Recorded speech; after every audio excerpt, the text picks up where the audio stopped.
Ladies and gentlemen, welcome back to the MiniLCS Summer Invitational 2026, hosted on the one and only League of Shut Up. Damn, I haven't done that for a while. Now, I'm sorry, but it is Weenie Hut again. I've seen it in the chat. Oh, Weenie Hut games, my god, but it's the only games that are just on the scheduled days. But don't worry, we got playoffs soon. Everything's going to change. But let's start off with today's game, and that is, of course, a Weenie Hut special. It is my former team, Dagestonian Death Squad version 2, and it's not version 2 because I'm not there. Okay, it's not that. Let's just get that out of the way. All right, I am a god in that team. Okay, and this is version 2 for other reasons. This is a downgrade actually because I'm not there. But yeah, this is Dagestonians. They are 2-1, I believe, in the bracket. Sorry. Before I carry on, I've just been summoned to play for them. I've just been my old captain is trying to recall me in to play because they're having an issue, but I can't, sadly, because I'm streaming this instead. But let's get back to business. Dagestonians Death Squad. They are, I believe, 2-1 in the bracket, or in the group stage. And if they win this next game, they'll go top of the table. On the other hand, we have Corn and Ball Torture. And they are 0-3. And if they want to proceed to the playoffs, because of how the groupings are working, they need to win this game. Are they going to win this game? You'll have to find out. But to cast these games and take you on this torturous journey, we have the one and only Sai, and with him, across from the pond, it's been a while, I love to see him, we have Shadow Dweller. So welcome, gents. Hello. I mean, you may have to go step on the pitch. All I'm saying is you may have to go step on the pitch. I want a game to cast, okay? I'll cast your POV. But welcome back, everybody. It's good to see you all. Finally good to be back on the desk. But Sai, I gotta ask you, what are your expectations for this match? So, if we look at the standings, we've actually got a first place team versus the last place team in the standings. So, this is gonna be really interesting, right? Because it's one of those ones where obviously we've got favorites, right? Naturally, we're gonna have favorites. It is really up against the wall with Corn and Ball Torture there, not Ball. No, yeah. Oh, sorry, BALL. I thought it was BULL. But yeah, so they're 0-3. Death Squad is 2-1, and if Death Squad wins, they've locked in. Right, they're good. They're sorted. If Corn and Ball Torture lose, they're actually cut off from playoffs. Sorry, isn't that insane that we're at that point in the tournament already? Yeah, it is pretty insane, but it also hurts to see because that means some of our lovely teams are having their hopes and dreams crushed, and today may just be the first. Absolutely. Now, I believe we are going to have a little bit of delay, as once again, as Dark Lord mentioned, one of the players is unable to make it, so they are trying to find a substitute as we are casting at the moment. But everything gonna be all right. Worst case scenario, we're just gonna have Aaron jump in and play his team on mid or something. What a way it would be to keep your playoff hopes alive if the opponents had to forfeit. Make sure they weren't, spilling some coffee on the opponent's computer wires. But it's going to be interesting to see because obviously, I mean, for CBT, now you're playing against a team that has to use a substitute, a little bit more hope, especially after, like you said, it's a top team against a bottom team. And that can definitely be intimidating, but you find out, hey, they don't have one of their players. You're probably feeling a little bit better about this series.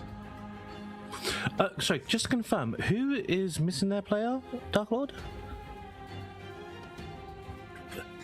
So it's Death Squad that's currently looking for a player. Death Squad are currently looking for a player. So if you're watching now and you happen to be gold or less, you might want to hit up the Death Squad's captain because he's searching.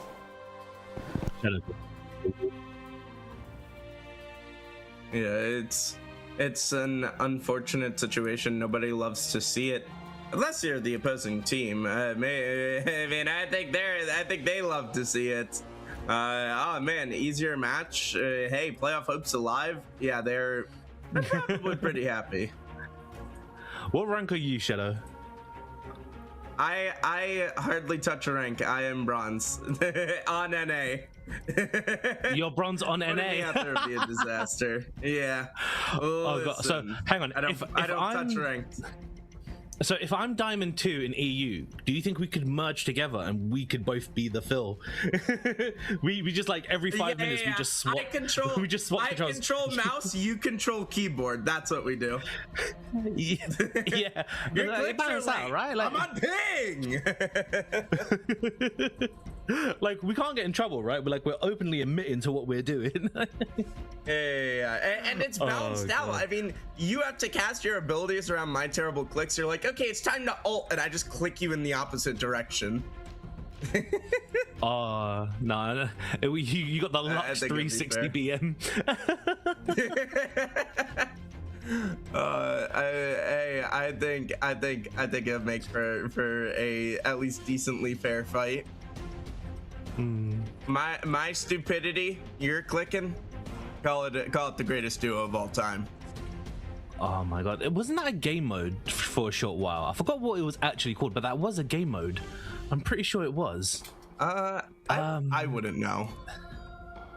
Yeah, it was a game mode for a short time, where essentially one player would be the mouse and the other player would be the keyboard, and it didn't last long. Like, right, they always try to get new gimmicky game modes, and I think only Arena and ARAM Mayhem are the only ones that have stood the test. Hence why we're seeing frequent updates for them.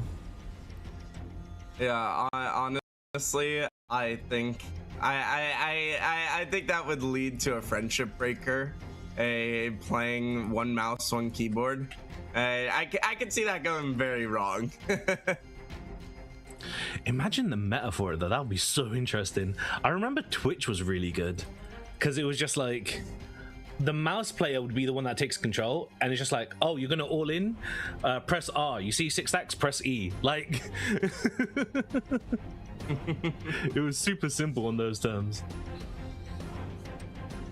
Yeah, but I'm honestly, I really hope we are gonna get a game. I don't know what is going to happen with this. We can only hope for a game. It's unfortunate. When I have an update.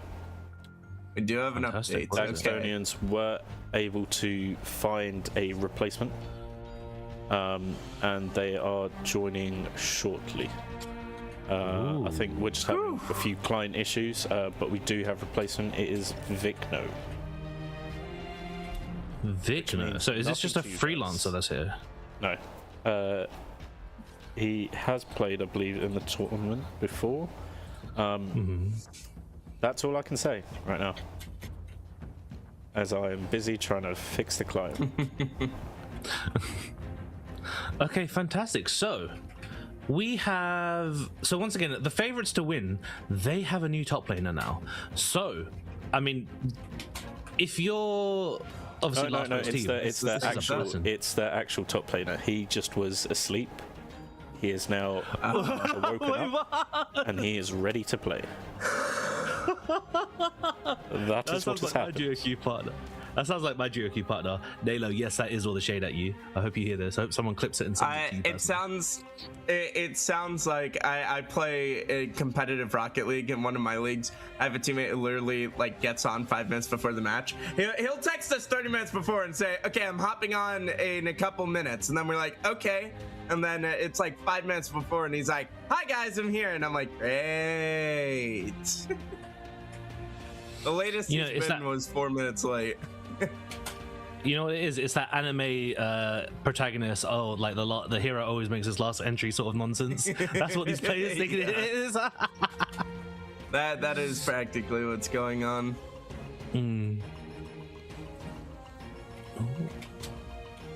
Okay, fantastic. So teams are set. Everything's ready to roll. I wonder how this game is gonna go. So that obviously everyone's in full speed here. Everyone's in full steam. I wonder how. Once again, we're in Wennie, right?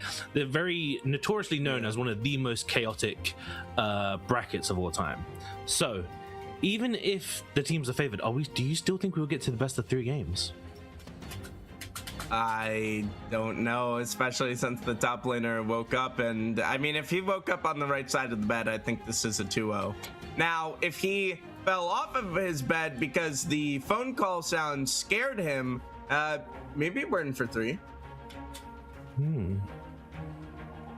Oh, man. See, I love League too much, man. I just want to get in and just watch, bro. Like, show me the game, show me the champion slates, man. I want to talk about stuff. I'm finally here. I want to start. I've not been able to be here with my new job, but now I'm finally here, and we've got a delay. Everyone blame Aaron. Actually, no, blame Daisy. It's his fault. Day Zero, why, man? But yeah, I've got nothing left to say, honestly. I just want to get into this match.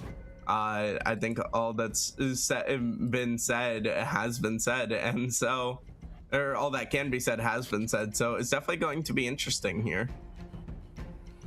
We do have Day Zero in the chat, by the way, so he is saying if you have any questions, feel free to.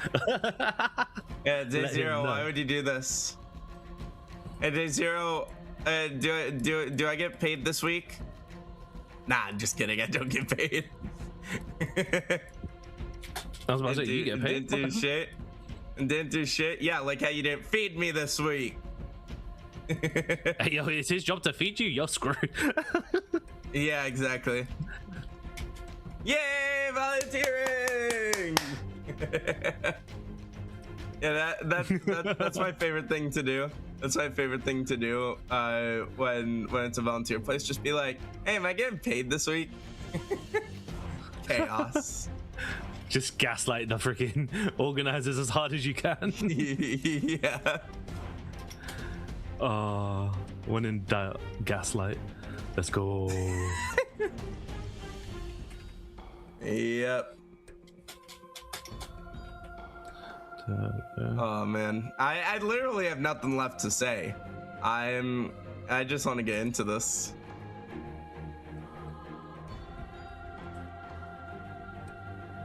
Are we waiting for the top laner?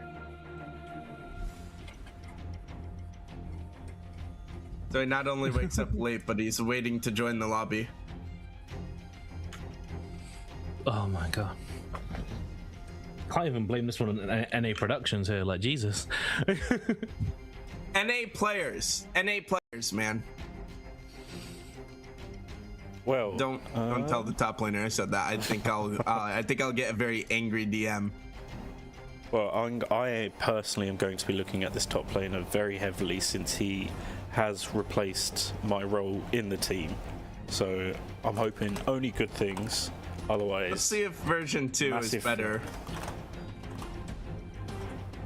Yeah, this will really determine, is version 2 better than version 1. If he allowed me to play, this game would have already started. Yeah, CBT winning would cause some chaos, and I'm here for it. Especially with the team logo. I think the team logo is cinematic. Team logo is crazy. It really is crazy. I absolutely adore it. When I got read the team name, I was like, excuse me? Okay, it's probably some basic logo. Whoa! Nah, they came with sauce. They came with sauce.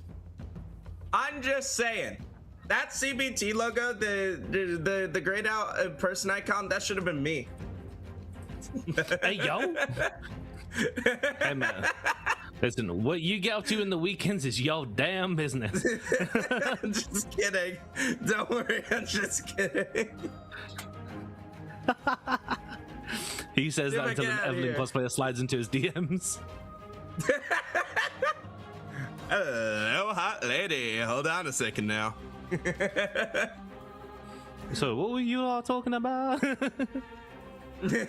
Oh, man. Right. I heard you saying something. Was that you? Maybe. Oh, finally we're going to the draft.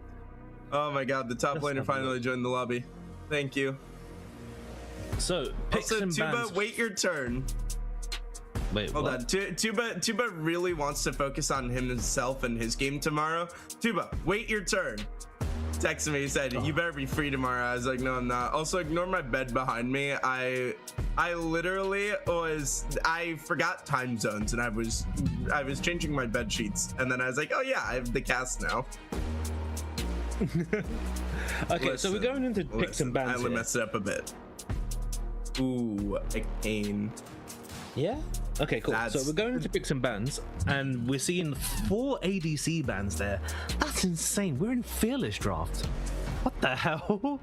Like, obviously 3 of them is from one team, but go on. What's your thought? Yeah, but that tells me one of 2 things. Either they really. It says that the CBT ADC either has a very small champion pool, or that's their best player and they're really trying to corner him. And so I actually like to see that strategy in the lower ranks, because I think in the lower ranks with lesser champion pools, it's a lot easier to make someone uncomfortable and make a situation more of a 4v5. So we getting picks out of the jungle straight away with what I'm assuming is Jungle Kayn and Jungle Shyvana. So normally we're seeing that Kayn, most times it's blue Kayn. For the time being, until we see more of the team comp, we're going to assume it's blue Kayn. So we've got an assassin in the jungle, and then we've got the bulky duelist Shyvana. After the rework, Shyvana's turned into this great duelist.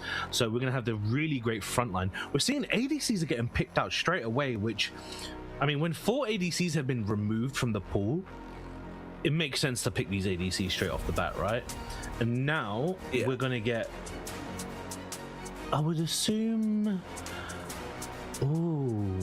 D-Squad is gonna have to blind pick something here, which once again it leaves for CBT to be able to get the counter pick. I'm really curious to see what these next bans are going to be. And we get an engaged support in Nautilus. That's really interesting. Okay, so are we going to see a chance to either bully this Nautilus or pick back, or maybe even just choose a champion that engages as well? Because once again, Aphelios, you know, you got red-white, you don't care if that Nautilus engages as long as it's not on you. And speaking of bulkiness, we get Braum. Oh, I'm liking CBT's comp, even though they are not the favored ones here. I'm liking it so far as well, and the Braum shield is going to be very helpful with the Super Mega Death Rocket and the Nautilus hook, and it'll be interesting to see how the Braum is piloted, because Braum obviously can be such an impressive champion in the right hands though. I mean, it's very easy to send the ult wide, and so I really want to see this Braum pick actually show its worth. I've also seen a lot of lower ranked Braums miss their shields and just mess up timings. So I really want to see proper usage of it. It's kind of one of those picks that I love to see, but always makes me a little bit nervous, just because it's a bit harder to pilot properly, in my opinion. So one thing that's really interesting in it is for Dev Squad, their support is actually their captain. This is Jaden, and he's going to be on this Nautilus. And so normally you'll see that the captains, it's normally sort of jungle or support, because they've got the most influence over the map. They can roam the map the hardest. The thing is though, this is very like mid-rangey comps, so I feel like this Braum is going to get so much value. I really love that we, in these lower ranks, we get these sort of like death ball comps, and even if they do pick these long range artillery mages, they normally get picked off, which is just like, you know, it's always fun to see like a fight just start off with an explosion, right? We're coming into the second rounds of bans, and already 3 top laners banned, and Aurora, which I'm not even sure if Aurora's mostly played mid these days. I'm assuming she is. I know she was a dominating top laner for a while. Don't know what she's like these days. I'm sure someone from chat can educate me. She can be flex top, but is mainly played mid. Got you. I'm gonna also say this when it comes to low ranks, like Weenie Hut. Please don't be flexing things. You terrify me and tend to scar me when you flex things. Please don't. I don't know about you, but I am not a huge fan of flexing in lower ranks. And speaking of something that can flex, it's the Cho'Gath. And I'm just saying, there's a certain streamer who has popularized Cho'Gath mid amongst lower ranks. So it should be top, but you never know. So for CBT, their captain is their mid laner. So this could be Cho'Gath mid. You are right. We are known for Tenchi sort of like, I don't want to say popularized it, because I feel like Halo Blades Cho'Gath was always a thing. I think it was more seen in top, wasn't it? I think she more made it so people were aware it existed. It definitely did exist, but it became more aware. And speaking of something that exists, it's the Trendamere, which I definitely wouldn't bet on it coming out early in game 1, but it's here showing its face. So that is a pick that perplexes me, because you never think of Trendamere as a premier top laner when you're thinking of those strong top lane picks, but he can be really strong when played right. 6 mid. So we're seeing here lineups are Trendamere versus Cho'Gath in the top lane. Now first of all, with the rise of Monster SSS playing a lot of Master Yi, we're seeing the rise of Halo Blades, and so we're seeing a lot of Trendamere players are starting to pick it up now. A lot of Trendamere players, they'll pick up this Halo Blades and they'll just like do this really all-in, hey, do I crit, yes or no, let's find out sort of situation. And it's really fascinating because Cho'Gath wants to go this Halo Blade setup as well normally. So if they both go triple Halo Blades, I think Trendamere is going to pop off. I think Trendamere is going to have a great time in this laning phase. It's going to be fantastic for the Trendamere player. In the mid, we've got Silas into Ziggs. Now, once again, CBT's captain is the Ziggs player. So Ziggs is going to be able to get a lot of control in this early laning phase. We're going to see if he's going to be able to push it into other lanes. And then bot lane, once again, it just depends on how aggressive Nautilus is, realistically speaking. It depends. Going to the jungle matchup, I think once again there's a lot of the ball's in Kane's court, because Kane can choose to do this really chaotic style of constantly invading, going all in, trying to get, because we see Kane players do this because one, naturally Kane is a chaotic champion and Kane has options between his Q and his E. Will he go red or blue? If I was this Kane, it would be red. This is Weenie Hut, most likely going to be blue. Let's find out, as I'm sure his keystones will give us a more insight into his build. Oh, predictions are live, ladies and gentlemen. Let's go. Who's your money on? I think I like the CBT comp more. I think it's an easier comp to execute compared, and I'm especially looking at the Kayn, the Tryndamere, the Sylas. Strong champions, but a bit tougher to properly execute. And especially in the Weenie Hut bracket, I prefer easy to execute comps. You know, you click a button and they're just gonna be melted, or hey, you know, you don't have to go super precise, Kayn, so something like that. And so I'm not saying that the blue side here is bad, but it's going to take more skill to pilot it properly. Especially, I will say, when I see lower ranked Kayns, I always get a little nervous. I've seen guys get really over ambitious, and it can quickly lead to things falling off the rails. So just looking at some of my resource material here, we've got, so in the top matchup, we've got that this is actually Cho'Gath's first time in MiniLCS, and that he is a GP enjoyer, hence why his GP has been taken away. We're seeing that the Tryndamere player is actually quite a notoriously good player, as he normally likes to play stuff like Darius, which is why that was banned out against him, and he's a very feast or famine sort of player, which once again, it makes sense why he's played Tryndamere, right? Like, I'm really curious to see if this is Flash Ignite, Flash Ghost. If it's Lethal Tempo or Conqueror, it's probably going to be Flash Ghost. If it's Halo Blades, it's going to be Flash Ignite, which it'll probably be Flash Ignite. I'm really excited to see what that's going to go on over there. Meanwhile, on the support side for CBT, the Braum player is actually off-rolling. So he's an ADC main, which it's interesting when you off-roll, right? Because once again, naturally, you know quite a few things about the games. So those skills are sort of multi-purpose, right? Like when you're an ADC player and you go into being a support of all things in the world, you kind of you have a level of an understanding that a support player might not necessarily have. So to pick something like Braum, where you know you're going to bring a lot of value here, because once again, look at all of them. They're 4 melees. That Braum is going to go hard. You've got Shyvana Q. You've got Cho'Gath that's most likely taking Halo Blades. You've got Ziggs that even has an empowered passive. This Braum passive, as long as he just runs in and auto attacks everyone, I think we're going to get a lot of value from this Braum in these team fights. I do agree with you that I really do like CBT's team comp, but then I kind of like the initiative that Kayn and Nautilus can bring. I think Kayn and Nautilus, they have the ability to take over the game. It's just dependent on the players of if they will be able to. Yeah, I like I said, I really prefer CBT.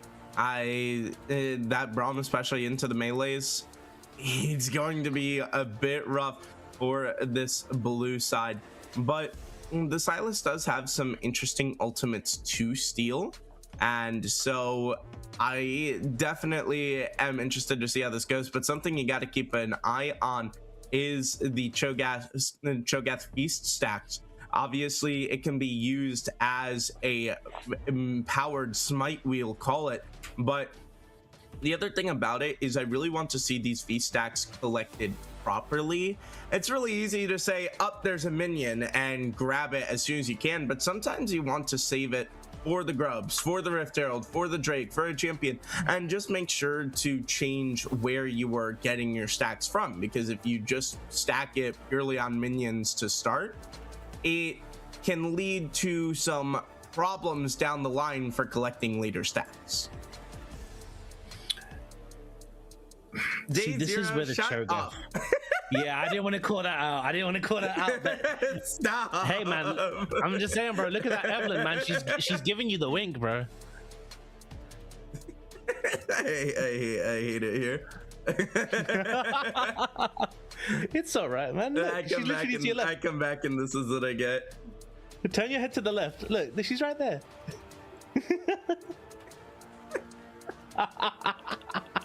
Oh god. So welcome back. I understand if this is the last time you're going to be casting with me anyway, but yeah, it was nice to meet you. Oh man. It had to be. Aaron, do we have a update on the spectator delay? Oh, okay, so we got about another minute and a half before we get into the game. Let's go back and talk about these Silas ultimates, right? So, Silas ultimates, the player is an Akali main, which Akali wasn't actually banned out this game. He's a new player. Yeah, he was hovering it until he switched. Yeah, so I'm surprised we didn't see the Akali from. Maybe wants to save it for another game in the series, not essentially go taking your best champion into the first game, which honestly, I'm a fan of winning the first game. Winning the first game, you know, notoriously, historically speaking, if you win the first game, you get a higher percentage chance just through snowballing and steamrolling into that second game, right? So it's a shame that he didn't choose Akali here. Maybe doesn't want the Akali blind match. He didn't want it to sort of pick a Akali blind pick. Yes, Yuns, that is true. I am a fan of winning the first game. You can definitely quote that. The Silas pick, though, like, you got a Cho'Gath ult, right? So, once again, that's going to naturally have synergy. I believe Silas actually gains the HP, by the way. It actually stays on him. Shyvana, he'll transform into Shyvana, gain those abilities for a short duration. Ziggs, it will give him perhaps that sort of global impact that Ziggs naturally has. Aphelios, now I don't know how that works. If you take an Aphelios ultimate, which gun does it give you? I'm assuming it will give you. I'm assuming it will give him game the gun mechanics that. nerds assemble. Yeah. Gotta be someone here. I got the League wiki pulled up on their side monitor for every niche interaction in the game. And then last ultimate is Braum, right? The one he has right now. There it is. Yeah. There it is. There's the game mechanic knower. Thank you, Druid. We appreciate it. Japan Master, that's actually a good question. If it goes to game 3, who's likely the winner? No idea. That's actually a really good answer for our stats team, whoever goes to game 3. Do we have that many game 3s? I know I've casted 2 this tournament. No idea outside of that. Silas gets Aphelios' current main weapon. Got you. Arcs Billy diff. Thank you, Chapati Master. I appreciate you. We should be going into game any second now, hopefully. There we go. Finally, we've got a game on our hands. Ladies and gentlemen, CBT are fighting from the corner. If they lose this, their playoff hopes are gone. What do you do when you're backed into a corner? Do you fight harder than ever, or do you give up and cry? Time to find out, as it is CBT looking to keep their playoff hopes alive. Game 1 is underway. So let's talk about the drip check first of all. Blue team have an amazing skin with the Silas SKT, the Kane Heartsteel, and the Fright Knight Nautilus. Meanwhile, we may have a little bit of blood at the start. No, we are not. Let's have a look at the keystones. Thank God Kane is going red. He took Conqueror. Tryndamere has Lethal Tempo. He has Ghost. Oh, the hook lands! It's gonna be some early damage down. It's exactly what you want here, is just winning those early trades, especially with how I mean both of these ADCs can really scale into the late game, so getting early advantages is going to be so important for either side in that bot side of the map. So, just looking at Ruin setup, we're seeing that Tryndamere actually has second wind. So, I mean, Cho'Gath doesn't even have resolve at all, so I don't think it'll be that much of an issue. Pretty standard stuff across the board. I think, is that the Silas normally take Electrocute? I thought he went Conqueror. Silas does not normally take Electrocute, but it is an option for him. Oh wow, yes it is. Okay, fair enough. That's a decent pick rate on it. Never knew that.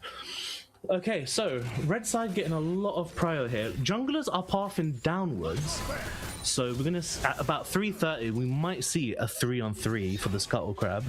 At the moment, everything is pretty chill. We're not seeing any crazy trades going on at the moment. No one's looking for smoke. Saying that, red side bot lane, they lost an early trade and they've been poking the hell out of that Nautilus. Wow. Okay. So like that's the good thing about these sort of matchups, right? If you can punk. Oh, meanwhile we got. Oh, he took tower shot. Ooh, he will fall. I figured he wasn't going to be able to escape. A great job by Fax to recognize the Flash Ignite was the play.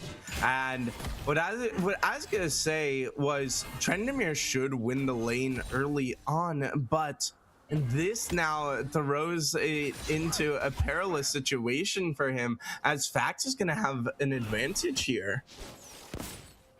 See, the thing is, Trindamir pushed. Oh, meanwhile, we got flash in.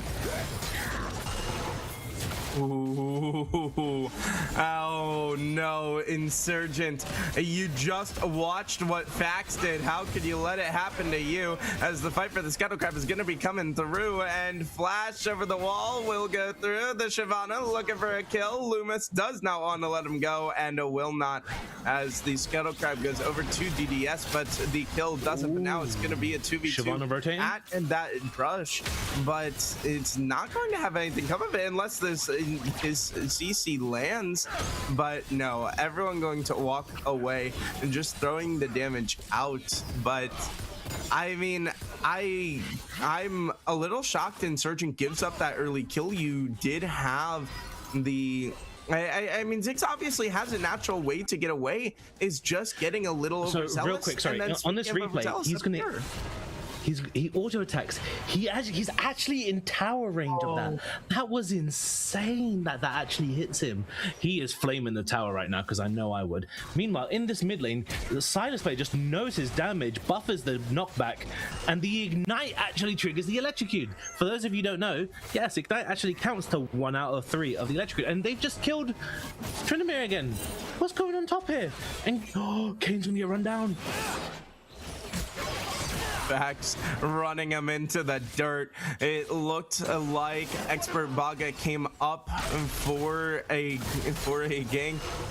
Or sorry, I'm guessing Loomis came up first, and then Expert Baga tried to follow up to help out, but I mean, this is 4 early kills, and this is why we say that Weenie Hut is the most chaotic bracket. I mean, this is a top versus bottom team, but it looks like anything but. It looks like roles have been reversed here. This is insane, the fact that Trindamir and Kane have both gone down. Now, admittedly, Kane is weak in the early game. Credit where credit is due. And Kane, once again, we haven't seen that sort of chaotic style from Kane. So meanwhile, it looks like Shyvana's going to face check. They think that Shyvana's actually caught out of position, but then Cho'Gath is here.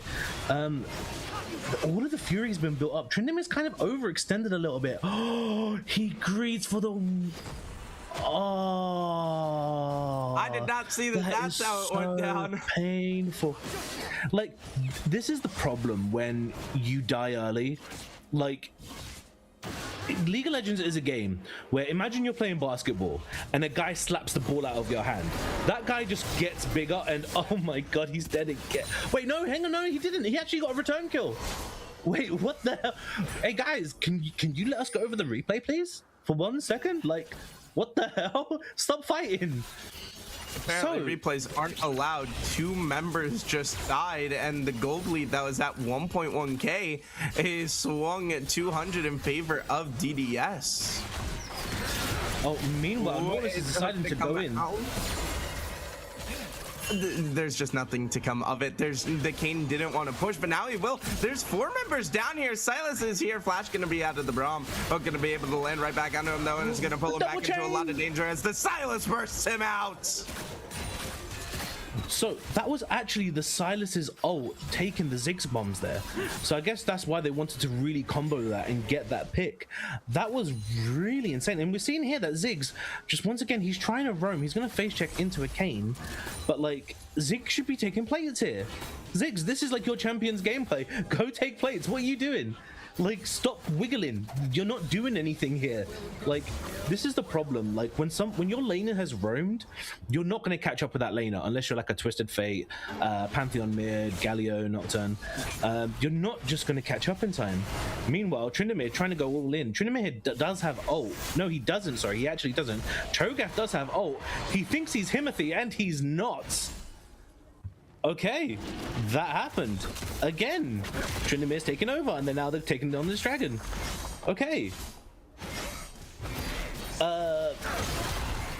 What I'm GG seeing here Tryndamere's is a lot of over ambition out of both teams. I mean, speaking of over ambition, that's going to be a little bit over ambitious, and now they're going to look to turn onto the Kane, who's not going to be able to have a way out. He's going to use the ultimate, but the Shyvana ult comes out and delivers him into the team, and the Nautilus looks forward.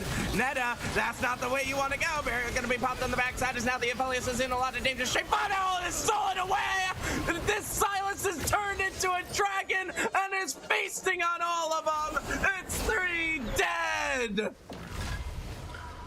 Wow. Okay, so please pull us up a replay of that, because there's so many mistakes in there that I want to talk about. But wow, that was, first of all, amazing casting. Love it. Tryndamere is going for an all-in again here. Do you want to take this over? Real quick, I was gonna say nothing should come of this, as in fact is just going to maybe get to walk out. No, he's gonna look to go all the way with the ultimates, and he will be able to get the kill with the Undying Rage. And if you look, the CS in the top lane is spiraling out of control. Here's the fight again. I mean, it's just the Kane fighting alone, and it somehow works for the team. So this is so bizarre, because Kane chose to queue in. He could have queued out of the pit, but Silas just comes in here with the cleanup. Clearly has some experience playing Shyvana, as when you transform into Shyvana, you stay at Shyvana. And so that was just a beautiful, beautiful cleanup by Death Squad here. Now, this Tryndamere, I mean, I get that you win this matchup, but meanwhile, we've got this in mid. So much CC. That's the power of a 6-0 Silas. Dang. Talk about obliteration. But the top lane CS is literally double, and now Ditzy Alchemist is finding out just how much that Silas hurts. There looks to be some contention at the Grubs, but CBT is forced to back off. But I mean, this Silas is fed. You literally cannot step to him, because he'll just blow you up immediately. Okay, so CBT, you had the lead and you dropped it. Like, unfortunately, that's just the beautiful mistress of League of Legends here.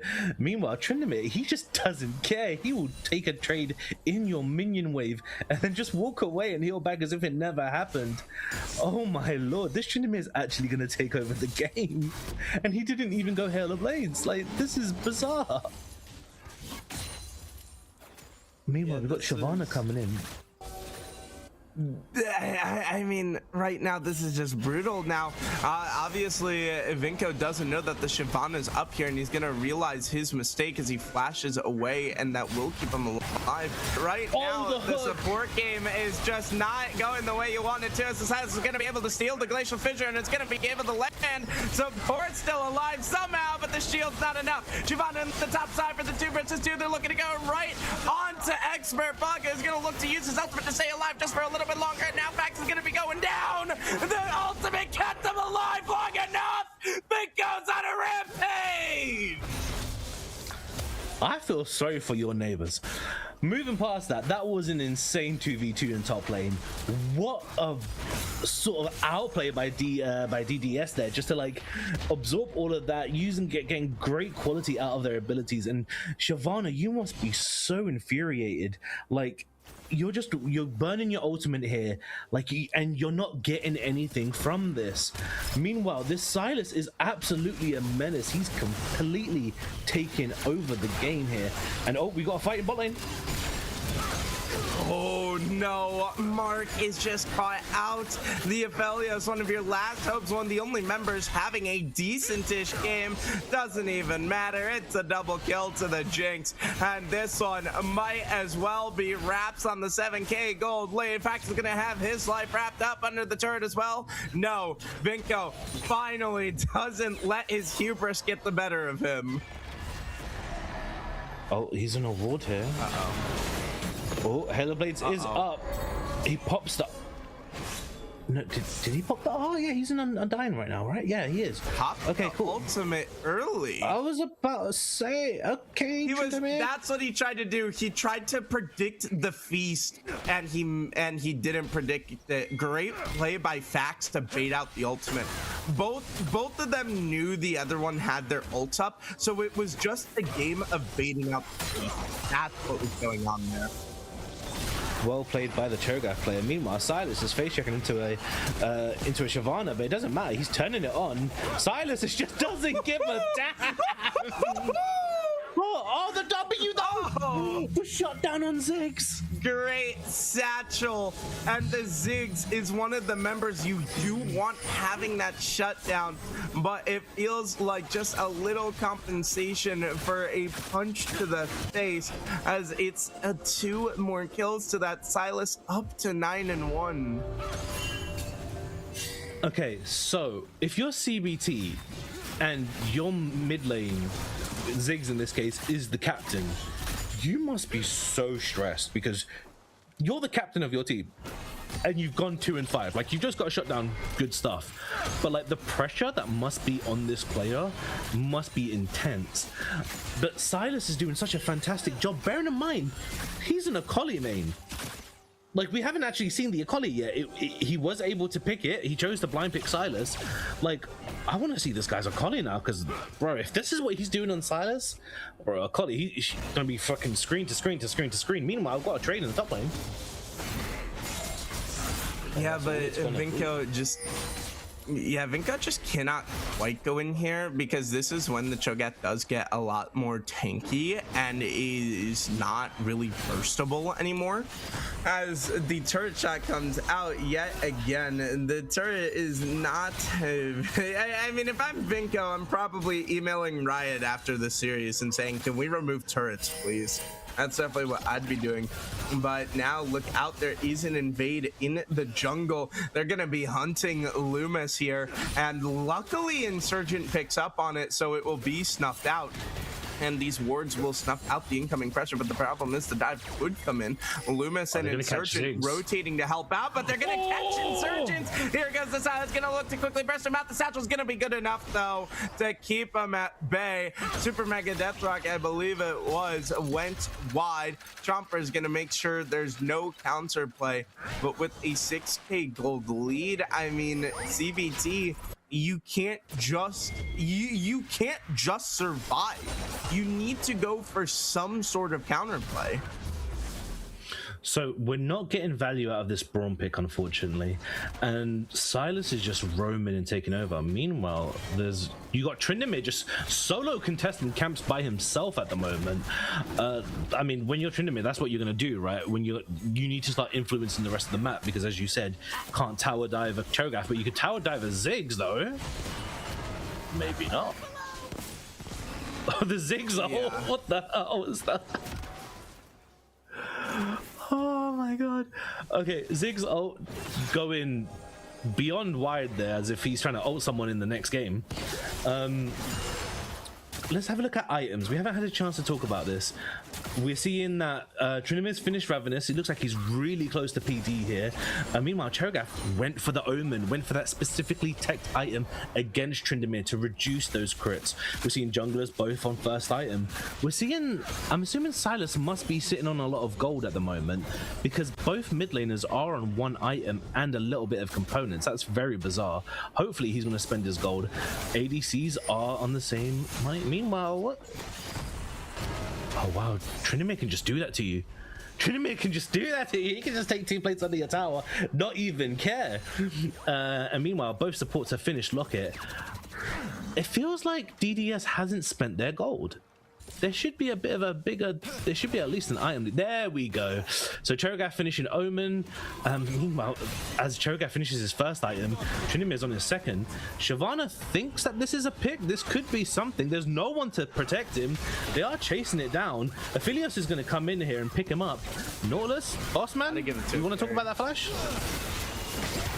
Gotta give it to a carry, and it will go on to the Aphelios. That is really important. I've seen a lot of teams trying to give over a kill, mess it up, and get a member killed, or just have like the support take it. So I'm glad to see the Aphelios be able to get it, but the problem is that's all he's gonna get, as he's gonna be getting a grave as well. Mark was not keeping track of the Silas, and that's the big member you cannot let out of your sight, and that is exactly why, as now the Ziggs is gonna be in trouble. He's gonna look to flash out with the coverage from ditzyalchemist, but nothing to be found in the mid lane besides some flashes. And now that Ziggs is going to be a lot less safe for this upcoming Drake fight. So we're seeing at the moment that... Oh, okay, so it's just some stuff taking over. Tryndamere looking for the Shyvana. Shyvana is a lot more squishier than a Cho'Gath, but there's just going to be a couple of trades, and that's fine. So we saw that earlier. Cho'Gath was rotating down, and once again, similar to that Ziggs, there's a lot of just random wiggling when these people need to take plates. Meanwhile, Tryndamere just crit Jesus. What the hell was that? That was like freaking... That looked like Halo Blades, but without the Halo Blades. I guess that's the attack speed you get when you finish Phantom Dancer into your lethal tempo. Damn! Meanwhile, Silas has only bought an Aether Wisp. Surely he must be on... I'm assuming that's going into a Lich Bane, because I don't think that's the build path for... I forgot what that new item's called now. Dusk and Dawn. Jinx is on 2 items now, just picked up her PD. There we go. We've got Proto Belt. Wait, that Silas had a Sheen, right? Oh, there we go. Oh no, sorry, Proto Belt was his first item. My apologies, sorry. Yes, he did finish his Lich Bane. And right now, we've seen Kane's transform into red, so he's going to have that tanky, that sort of durability, survivability. And the thing is, when you're a red Kane, you can just go like super low, press R on Cho'Gath or Braum, you come back out, you're back to full health practically. Most likely this Kane has taken Arcanium in the sorcery tree. Meanwhile, Tryndamere is trying to run down Cho'Gath, but he's just too tanky. Shyvana is here. Cho'Gath is gonna try and chomp him. He doesn't go to work. He isn't able to get that kill, but Cho'Gath did unfortunately waste ult on an ult in Tryndamere, which, hey, he didn't get him last time, he got him this time though. Yeah, nice job to block the Super Mega Death Rocket. You figured it was coming in at some point, but now you got to be ready for this. Shyvana ult's going to have to be used just to escape, and the Mega Inferno Bomb is going to be used just to try to clear the way, but the tower's already going down, and this fight is going down. Support's going at it face to face, but the problem is one of you doesn't have your team. ditzyalchemist has to be careful. They knew where the Silas was, though, so they knew that was something they could look at, but everybody will back off, and the Baron did just spawn. The question is, can ditzyalchemist stop these backs? He stops 2 of them, but that's not the back you want to stop. And now Mark is up next. Gotta be careful. And you do get Han Soo-young to burn the Shyvana ultimate, but it burns Ditzy in the process. So we're seeing here once again Silas. This Silas is just roaming around, just looking for that E. Like he's treating this E like a blitzcrank hook. Speaking of hook, Nautilus going for the hook on Shyvana here. Oh, is he just going to be able to walk out safely? Knock up goes up. Kane's going it. Oh no, he's not. The Cho'Gath gets a munch. He hungry, big boy. Lash Feast, and he's just too tanky for them to take down, and they knew with Vinko in the top side you just can't quite risk that. But this is the thing is, I mean, at this point CBT still do have some ways back into the game, so you can't just go and be ballsy if you're the side of DDS because of how much damage can suddenly be layered out by the Aphelios, by the Feast. And so you really need to play around your Sylas and around your Jinx. Meanwhile, Tryndamere doesn't play around anybody. He's setting himself up to E over the wall, but Brom's gonna stop him. He E's out. Cho'Gath is like, hello, how are you? The silence won't be able to stop the Undying Rage. As he does prop it, he's just going to E over the wall. He's getting CC'd. He's going to walk into the Ziggs. Oh, it doesn't matter if he gets away. Meanwhile, they're going to chase down. They want a little bit more. They have the numbers advantage. Kane going over the wall. They do have the numbers advantage, but they don't have the Sylas. They don't have the Sylas dead. You can't fight that. Maybe they can. There goes the Sylas on the back line, chunking them all out, and he uses the stopwatch. And he somehow, how is it a 1-for-2? Maybe a 1-for-3? Maybe the Aphelios will fall. It's a 2-for-2. Maybe a little bit more. Jinx on a rampage. Got excited. Oh my goodness. Netta J now in a lot of trouble, but the Silence is going to be back for the kill. And like I predicted, that's not the fight you want if you're CBT. It looked so good until you got over ambitious. This is the thing with Kane and Sylas. If you don't CC them and burst them out, they're just going to sustain through this fight. We've seen that Sylas and Kane providing so much disruption, and there's no anti-heal out on the enemy team. I say that now, there is a Ziggs. But once again, so we're going to see this. Watch, Kane's going to jump over the wall here, get involved, and you're going to see here that they're going to start prioritizing back to front. Kane gets sort of chunked out, but he gets the R out. But then Kane goes back in. Sylas just jumping into the backline. He doesn't have a single fear in the world. We're seeing this Jinx here. Unfortunately, she doesn't auto-attack consistently here. There's this little bit where she greeds for Shyvana, and she doesn't try to go for the Aphelios. Nautilus here, the aftershock just gives him so much survivability.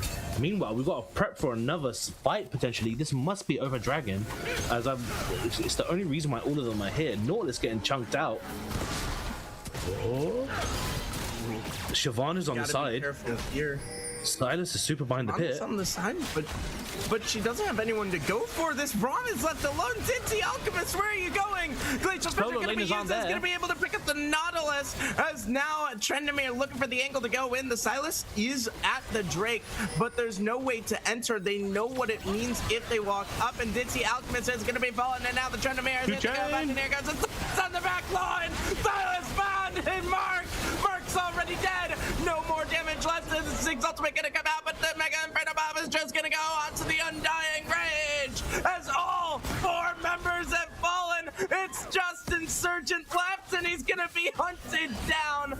Drake is all DDS's. This Ziggs gonna be picked up late, maybe no. Finally, the weenie greed is saturated, but there's the kill with the flash, and it's DDS just wiping the floor. So, what we're seeing here is, well, we're seeing a Tryndamere that's trying to die, but he's not going to, as Braum thinks he's a man. Tryndamere's like, nah, let me show you the real King of Freljord. But nah, he doesn't want the beef anymore. He's like, you know what? As a fellow Freljordian, you get to live. I'll kill you next team fight. So, going back to the fight here, we're seeing that Sylas, he's constantly taking advantage of the Shyvana ult. He 2-chains in with his E, he transforms into Shyvana, and he just gets this double dive access. So look, he's gonna rocket belt into the wall for some reason, and then he jumps onto Aphelios, blows him up, and then he's gonna press R onto Cho'Gath, and he just completely uses the Shyvana's kit to melt this Cho. Now, and then we've seen this bit here, they're gonna wiggle at Ziggs for a while, not gonna do too much, and yeah, we know how this little bit plays out, but this is just wow. We're seeing on the bottom left screen though that they are setting up near Baron from the looks of it. Yeah, go back to live. There was a scrum in the jungle, and that means that Loomis is gonna have HP. Yeah, and look at that Sylas damage as well. Yeah, but the Silas Ziggs damage is not terribly off. I did not think Insurgent had that much damage, but speaking of damage, this Baron is going to fall quickly, as now you're just kind of figuring out that something is amiss and it's just way too late. It's the Baron over to DDS, and for the next 3 minutes, CBT are going to have to play full court defense as all 3 lanes have their tier 3s up, but I think that's going to change quickly. Just want to follow up with one of our chatters. Tuba said that Silas is a hard counter into Shyvana, and looking from statistics, he is correct. Silas has a 55% win rate into Shyvana, which, just as a frame of reference, he's got 56 into Malphite, which is his hardest counter. So yeah, I never knew that interaction. I never knew that, and that's just insane to think that Silas gets so much value out of this, bearing in mind that they last picked Zig, so Silas must have probably had that pick with just like, yeah, I'll do this. Meanwhile, he's gonna 1v1 the Shyvana. They can't chase him over the wall, and the hook onto Ziggs. Oh my god, the CC lockdown, this is insane. Rocket goes wide, doesn't get finished the kill. Ooh. That Mega Inferno Bomb almost set up the Ignite to kill, but 2 members sent packing, and now they're trying to defend this mid lane, but Mark forced to burn his flash, and in the top side, it's the classic scrap, but this Trendemir can just completely ignore the Cho'Gath until Loomis shows up. But this is just not going the way of CBT, and we know how important this series is for them. It's a must win, and my goodness, I mean, at the start of the game, it looked like you had it, but everything has fallen apart since. This is such a heartbreaker for CBT. Like, you had the lead at the start, and unfortunately, League, sometimes it's not about who's the best players, it's about the players who make the least mistakes, and unfortunately CBT just made quite a large amount of mistakes just to throw this lead, as once again we're just seeing this Trendemir just disrespecting this Cho'Gath. He's gonna be able to tower dive him soon. Red team's turret has been destroyed.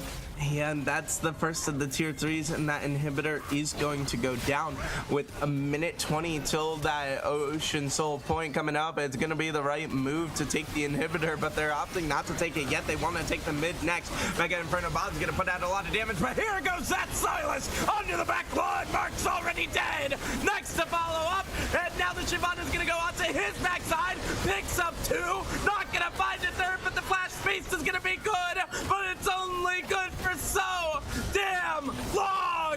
2 versus 1 left alive here, and it's barely surviving is Vinko, as right now that Silas is just still a menace. An Insurgent remains with a monumental task ahead of him. It is a Ziggs, but I don't quite know if you could stop a turret from falling here.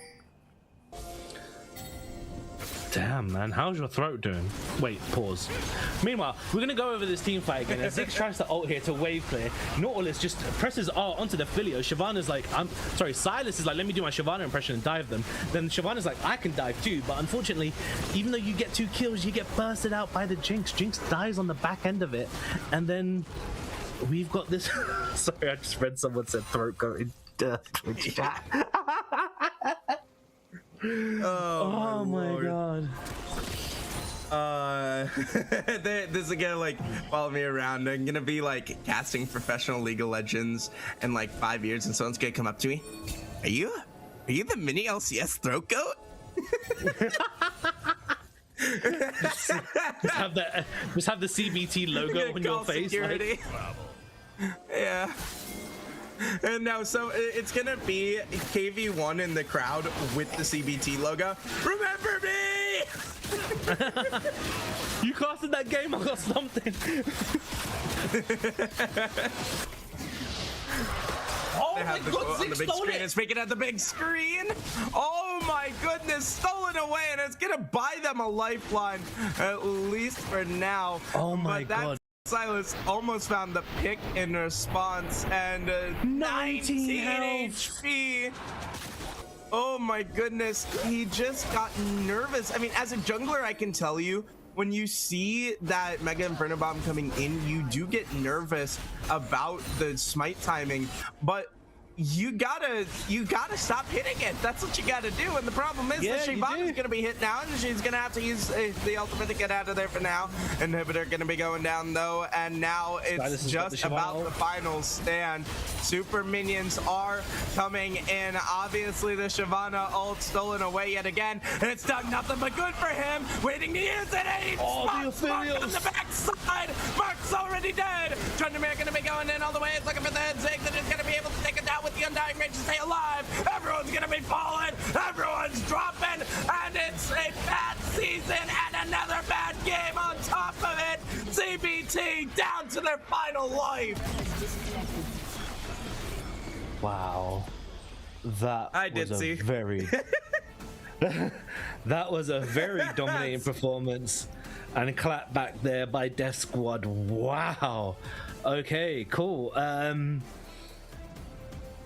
So I don't know about you, but MVP goes to Silas. Just throwing it around 2 chains, doing his best Shyvana cosplay, unleashing the chains and just completely ripping apart the backline. That was Amelia. It feels like he was playing Shyvana for most of the game. Yeah, that's what I was gonna say. I think he spent half that game as Shyvana, half that game as Silas. But my goodness, I mean, what a performance. And it's why the Silas is so strong when you have strong ultimates on the other side to steal away. And I mean, just what a performance. I don't have much to say. Everything kind of went wrong. And the thing is, for CBT, the early game started off so good. And then he got overzealous. Like, as a Cho'Gath, if you're gonna go Hail of Blades into a Tryndamere and your first item is Omen, why are you going Hail of Blades? Like, there's just no, make it make sense. Like, you might as well just go Undying Grass, scale with the Cho'Gath, and then just Netflix and chill that angle. But Silas just took over. Like, we saw that Silas roam bot twice. Once when he hit 6 and he took the Ziggs ult, and then the second one when he took the Silas ult, when he took the Shyvana ult, and he dived into 4 people. And from there, that's when he was, I think he ended those 2 fights 5-0, and he just started taking over the map. And so, you know, shout out to Death Squad's mid laner Silas, just putting in the work there. Yeah, it was just such a great job, but we're gonna have to send it to a break. When we come back, we will have game 2 up and running. Hopefully we can get to a game 3. I personally would love to see it, especially for my first time back, but we're gonna have to wait and find out. We'll see you all after the break.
Welcome back, everybody. I'm a bit close to my camera. I need to adjust that. But I mean, we're back after a perplexing first game, we'll call it, so where it was just a dominant takeover, some fumbles back and forth, but ultimately at the end of the day, and DDS did take it. And I mean, it was just such a good performance out of the mid laner. I gotta ask you, Sai, after a player has an amazing performance like that, are you putting all your bans on that person? I mean, what are you saving the counter pick? What are you trying to do to slow him down in game 2? So it's really bizarre, right? Because we saw in draft that the bans were kind of all over the place, right? Like for the team of CBT, where Def Squad, they're just like 4 ADC bans, boom. So CBT, sorry, not CBT, Def Squad are probably going to stick with their same bans, but CBT, like, I don't know what you do there, because like that mid laner went hard and he didn't even get his Akali. Like, in what world? There's no Akali ban. This is a very dangerous game for CBT. Yeah, they choose their first. This is the exact same ban from the first game. Like, no, really new. Seraphine? Oh yes, it was a different ADC before. Sorry, Seraphine. I'm thinking of APCs as well. Sorry, I apologize, because Seraphine is currently a dominant APC. Get off the desk. Go. Apologize. So if CBT loses this, that means they're not making playoff. End of discussion. Yeah. We're getting a Nico blind pick. This is most likely Nico support. We may see a Nico mid. I doubt it. I love Nico we're getting mid. Ezreal. You love Nico mid, yeah? That's a bit of you. Yeah, Nico's my favorite champion, and mid lane is so much fun because basically with the Pop Blossom here's how it goes. Pop Blossom, EQ, and you kill support and ADC in one shot. Like you literally can insta combo someone out in Nico mid. It's so much fun. Okay, so we're seeing that both players. So first of all, the teams have chosen to stay on the same sides. So they're going to be doing the same way as previous. We're seeing a Lux Ezreal come out. So Lux Ezreal, very safe lane, very poke heavy lane. I'm assuming the game plan for this bot lane is to push them under tower and keep them under tower. We'll see if that develops any further. Severe though, good choice with the spell shield, able to sort of sustain through that a little bit. But I want to see the rest of the comps, because bot lane didn't do much last game. Realistically, the action was mostly in the other 6 players in the mid, the top, the jungle. That's where all of the fun and all of that good stuff was. So let's see what DDS are going to pick as. I'm gonna real quick cut you off. Bot lane did do a lot. Bot lane was the dinner team. The kills just didn't go on to the bot laners, is what happened. That was the Silas and Kayn meal, and also for Shivani. But it is a Maokai. That is interesting because that can go in a variety of places. I assume it's going to be jungle, which I did not actually like jungle Maokai, and a Viego to respond. So allow me, this is my table of expertise. So as a Viego main myself, you're looking to farm safe and then pop off. Unless he goes Hail of Blades, he's looking to cheese people. This, any comp is a good Viego comp, because Viego is just one of those generically good champions. Maokai, I do agree with you. I'm not a fan of him too much.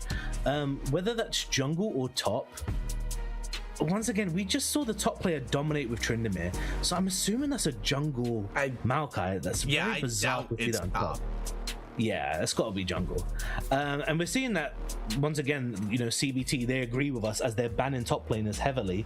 Meanwhile, we get the Aurora and GP ban again. So, with Maokai jungle, Maokai is one of those ones, he brings so much CC, you want to bring a lot of damage into these lanes. And hey, I don't know about you, but Akali does a lot of damage. I'm just saying from personal experience. Yeah, that's the thing. I mean, jungle is usually like, you've seen players carry on jungle, stuff like that. Maokai is not a carry champion. So you really do need high damage here. And with the Akali open, I mean, call me crazy, I think it'd be a match made in heaven. I would expect the Akali to be quickly picked, as it's a Tahm Kench. That is either support with a Lux mid, or it's top lane with Lux support. That's an interesting one. I think that's Tahm top. You are I think that's right. Tahm It can top be. as well. I think it could be a multitude of flexes, but we've seen that Tahm historically has been quite safe. Even against like this range top meta, he's always been sort of like somewhat okay. And with a Viego to back him up, that could also just be easy ganks. Saying that, they answer back with a Mundo. So we've got two scalers, but Tahm is that sort of vanguard, where Mundo is that we've all seen the clips, push, and there's a Kiana. Or is it Kiana mid? Oh, hold on. I think it's Maokai support, Nico mid, Mundo top, and Kiana jungle. And Swain in response, which the Swain is really nice here. What I was gonna say about this Tahm pick and Mundo pick is there are not a lot of tank killers on the other side until that Kiana came out. But here's the problem. There are not tank killers to kill this Mundo. Estriel is not great into Mundo. So Viego is actually decent. Viego has an inbuilt Blade of the Ruined King, and the Blade of the his inbuilt into the Blade of the Ruined, his inbuilt Blade of the Ruined King can also crit.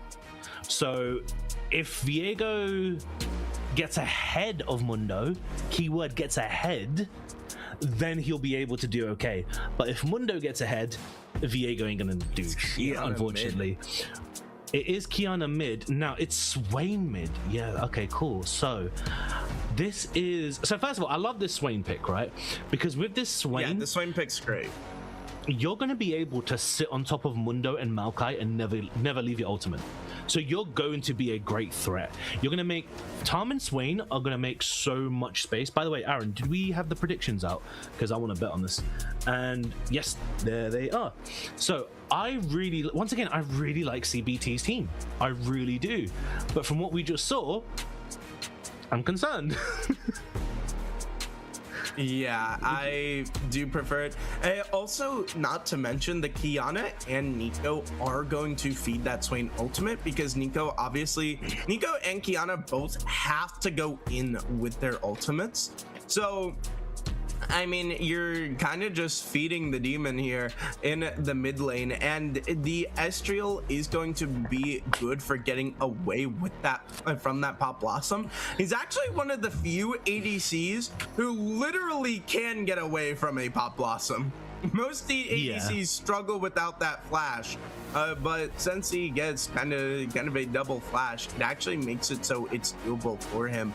I am interested in this Lux pick.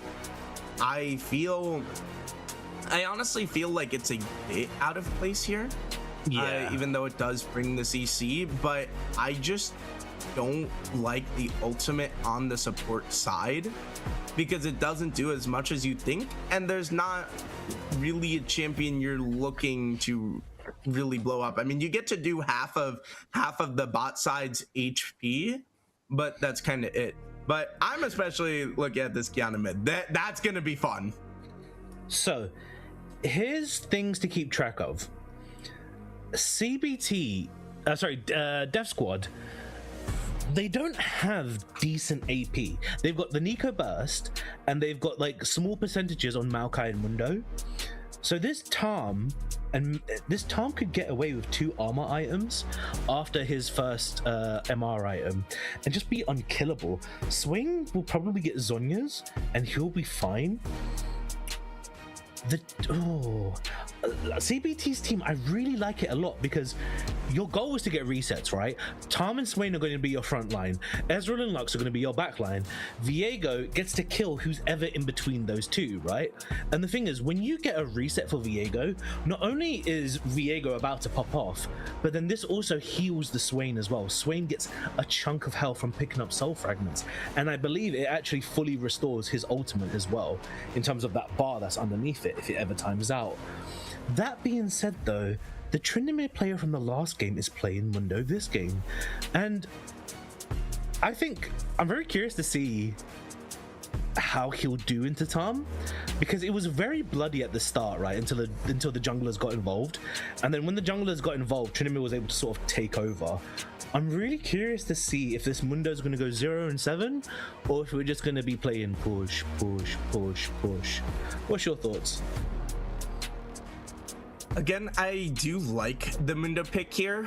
I mean, obviously the Viego's a problem, but again, Estriel just isn't a great tank killer. But the thing is that Swain, obviously it is going to feed the Swain, and so it looked really good until kind of that Swain comes out. I do love to see mid laners with the Swain in their repertoire for the situations like this, and I do prefer the CBT side here. And I honestly think this does go to a game 3. I certainly would love a game 3, but I mean, if I had a highlight lane, I think it has to be this mid lane, because the Kiana pick is obviously an interesting one and is not easy to execute, while the Swain is. Here's the thing, I disagree, because we saw that the Silas player who's currently playing Kiana, we saw that Silas player was perma Roman. So I think this Kiana is just yeah. I consider it as if the last game didn't happen. I try to go with, you know, a fresh mental reset, unlike you. Nah.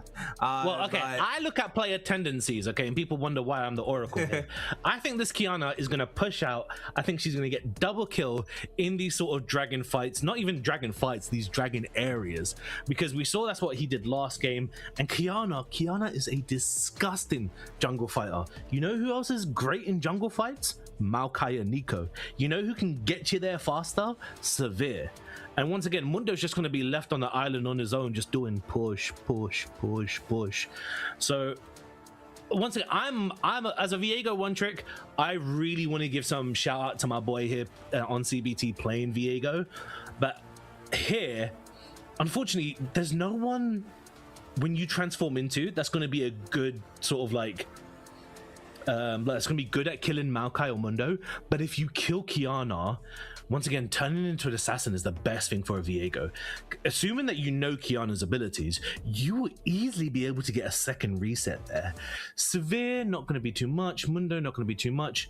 But the Nico and Kiana and Maokai, these are going to be really good resets for the Viego. There is loads of pick potential with Swain and Lux, assuming that Lux will be able to get the vision down. Lux was playing Braum in the previous game. Maybe now the Lux player is like, you know what? Let me go back to something a bit more long-rangey. Let me bully people out. Well, actually, come to think of it, the Nico was picked first. I think the support player just keeps playing the same class that the enemy person is, isn't he? Because it was Nautilus first, then Braum.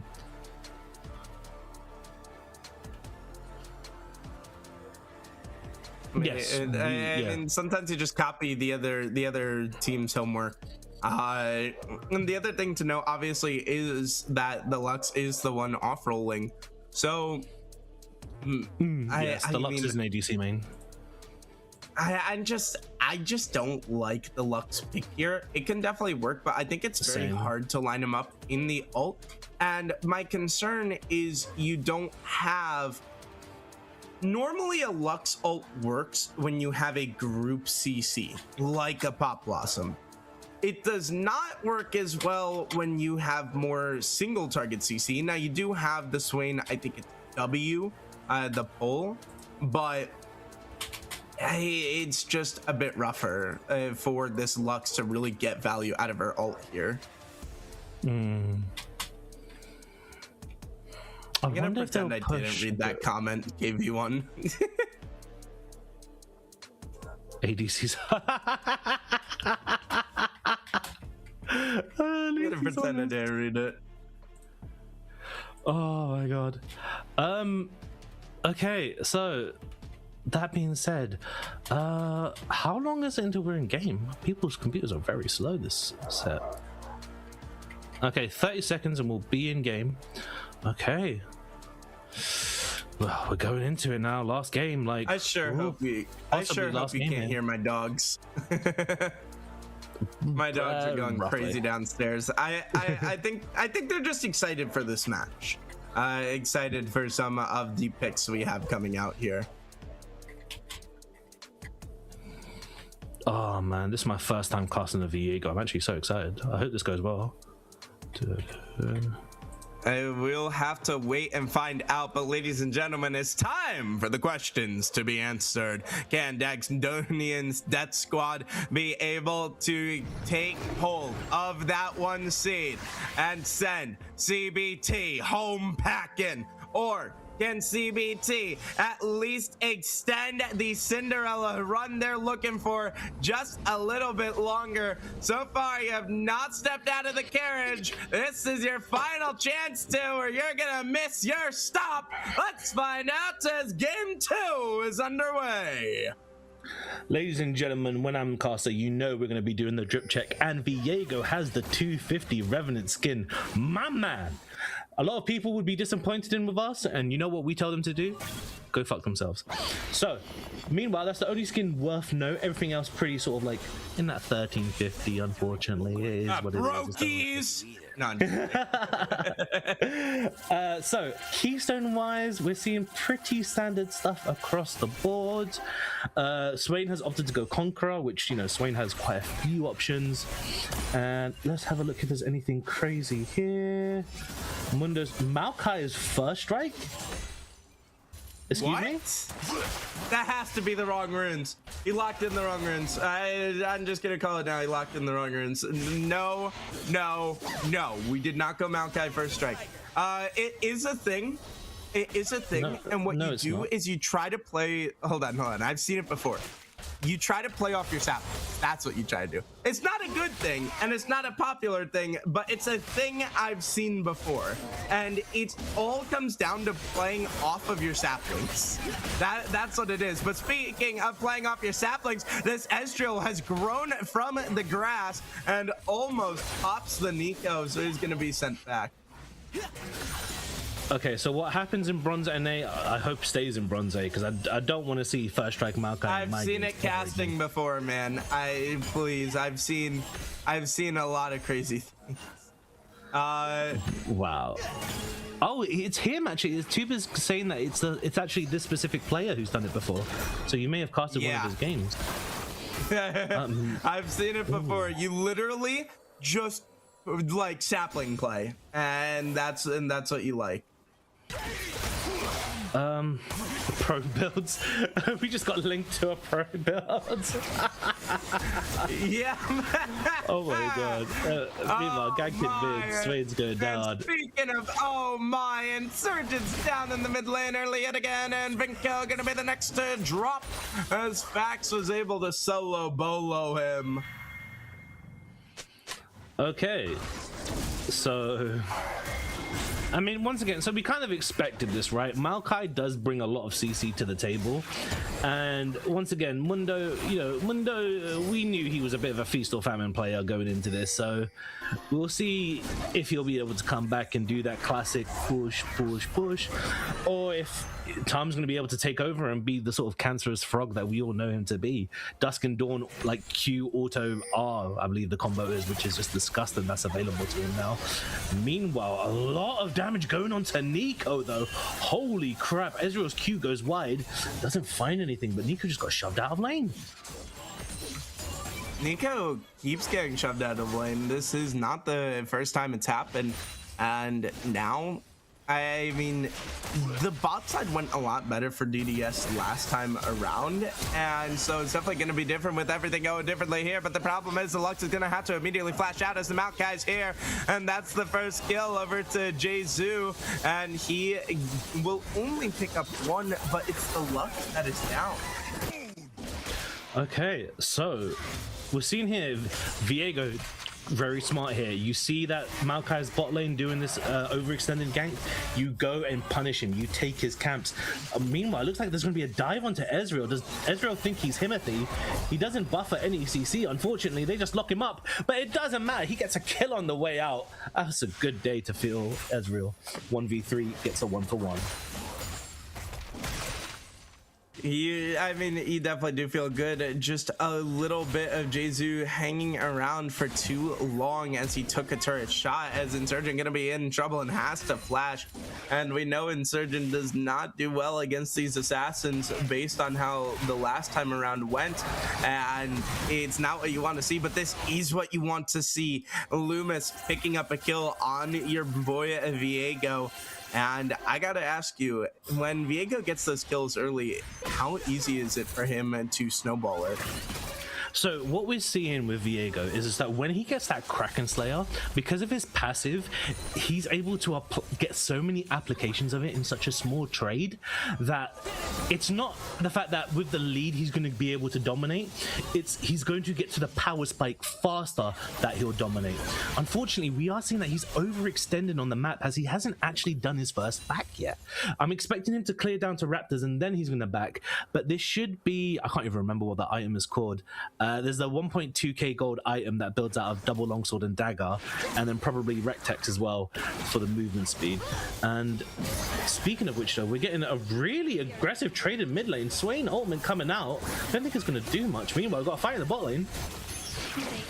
And we're back in mid. Ooh, this Swain ultimate's doing a lot of damage, but the Maokai's here. The flash out with Expert Baga being here will help out, but I mean, the first strike, you aren't really landing first strikes yet, but it is 3 assists onto him, so maybe he knows something we don't, okay? Hold on, maybe he knows something we don't. Thank you, chat. It is Heartbound Axe I was looking for. I appreciate you on that one. Unfortunately, though, this Viego player is choosing to opt in for Blade of the Ruined King. Once again, even though he is the Ruined King, it's not really good on Viego. Blade of the Ruined King, it's more for your Master Yis, for the Win Brothers. Viego already has an inbuilt Blade of the Ruined King, and the thing is, it's current health, not maximum health. That's why Blade of the Ruined King isn't seeing much use outside of those 3 champions.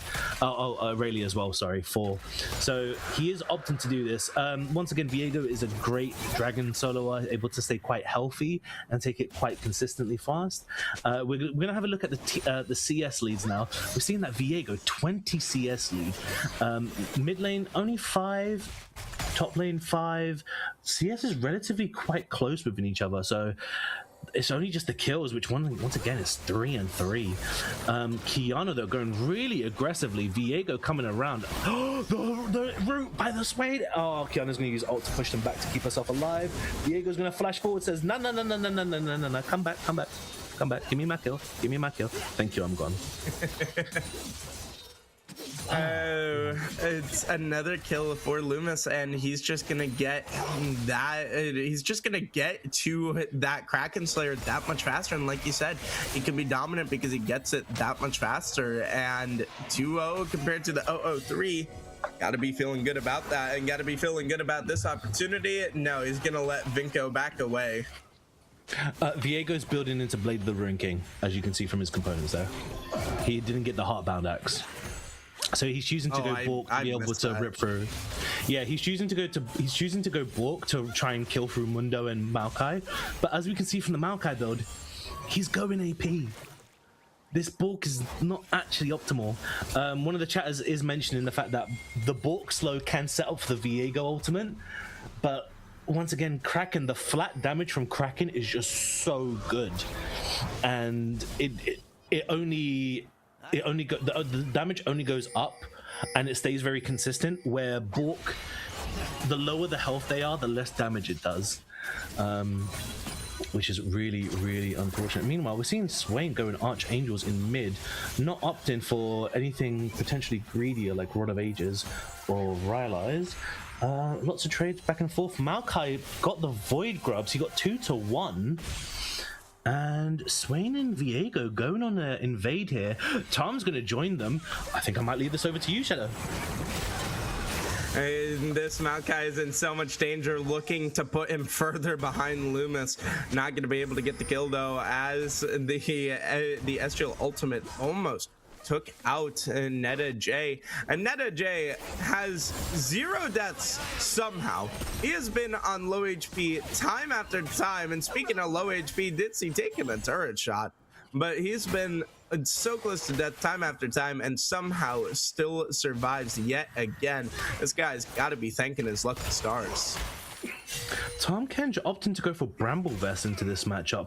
Normally, we see Tom Kench players even normally go Heartsteel or Dusk and Dawn first to get that value, but really wants to cut the healing. I'm assuming he wants to cut the healing from the ultimate, which Dusk and Dawn, it's got so much more synergy there. We'll see how that plays out later. Meanwhile, Ezreal going towards Triforce, Severe going towards Essence Reaver. Once again, pretty standard stuff. Maokai on Haunting Guy's attack.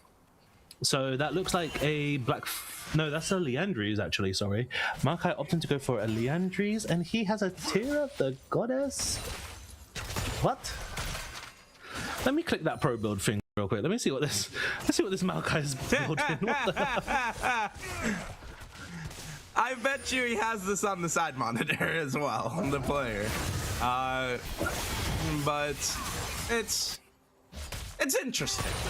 No, he doesn't. It's Leandry's Bloodletter's Curse. There's no tier in this build. What the? Why are pro players playing First Strike Maokai? I mean, they're not even heavy AP. The Bloodletter's Curse is only going to work for the Mundo. Oh, and the Nico.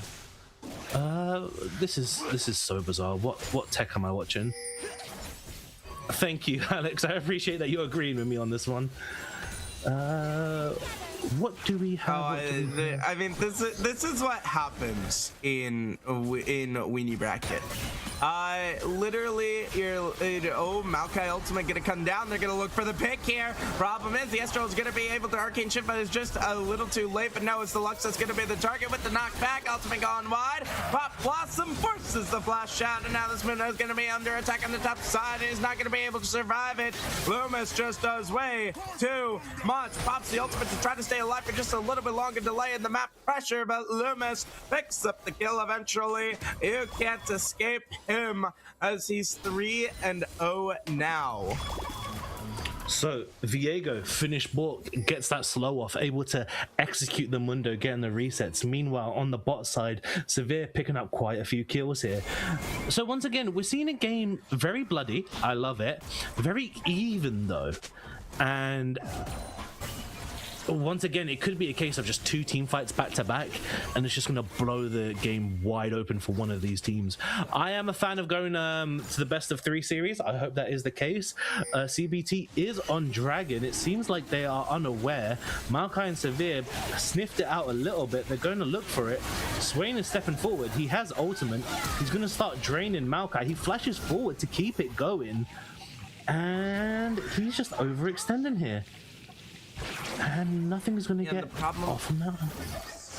The problem is the Maokai knockback also is going to make it harder to keep that Swain ultimate going, but now they want another look at this. Now you got to be careful. Your Lux is in the front line. Just a supreme display of talent goes wide, but his talent is undeniable. He's going to pick off Insurgent. Ditzy Alchemist went down as well, and the over-ambition from CBT gets him again. I told you, this Kiana, man, it's an absolute jungle menace. They were up against that wall. He landed a 2-man stun, and there's so much damage percent. And then also, he's got that Cyclonic Sword, an additional 9%. So devastating. We're seeing here, Vinko on Mundo is actually doing the correct build, as he's actually gone triple Giant's Belt. Most players just rush the Warmogs, not fully paying attention to the build path. So I'm glad that he's actually going triple Giant's Belt into what I'm assuming is Warmogs, and then we're going to be seeing the good old push. Meanwhile, we've got a fight coming up. I mean, the problem is they just don't really have the damage against the Mundo, but the Lux ultimate does absolutely nothing, and this is what I meant about the Lux ultimate in the support role. And so there's no danger. I mean, I don't even think Vinko needed to pop his ultimate there, but he opted to, as Mark takes a 50-50 and guesses wrong. But I mean, it's still a 1.5 gold lead for DDS, and a lot of it sits on the Kiana and Sivir, which is something that is really worrying, honestly. Yeah, this Kiana is going to be a menace. We've seen that Kiana's finished boots, so where she's choosing to opt into the Merc trends is going to now win that mid lane matchup even harder now, as it's only a matter of time. But trying to bait in for the Viego, and it leads to nowhere. Oh, what a route. Oh my. Nico route going far. Lux route says I can do it, but they're just gonna poke Nico out, and it's not gonna turn into anything. Ezra coming out a little bit late though. Wow. I think it caught the Kiana on going back mid lane. Yeah, she did.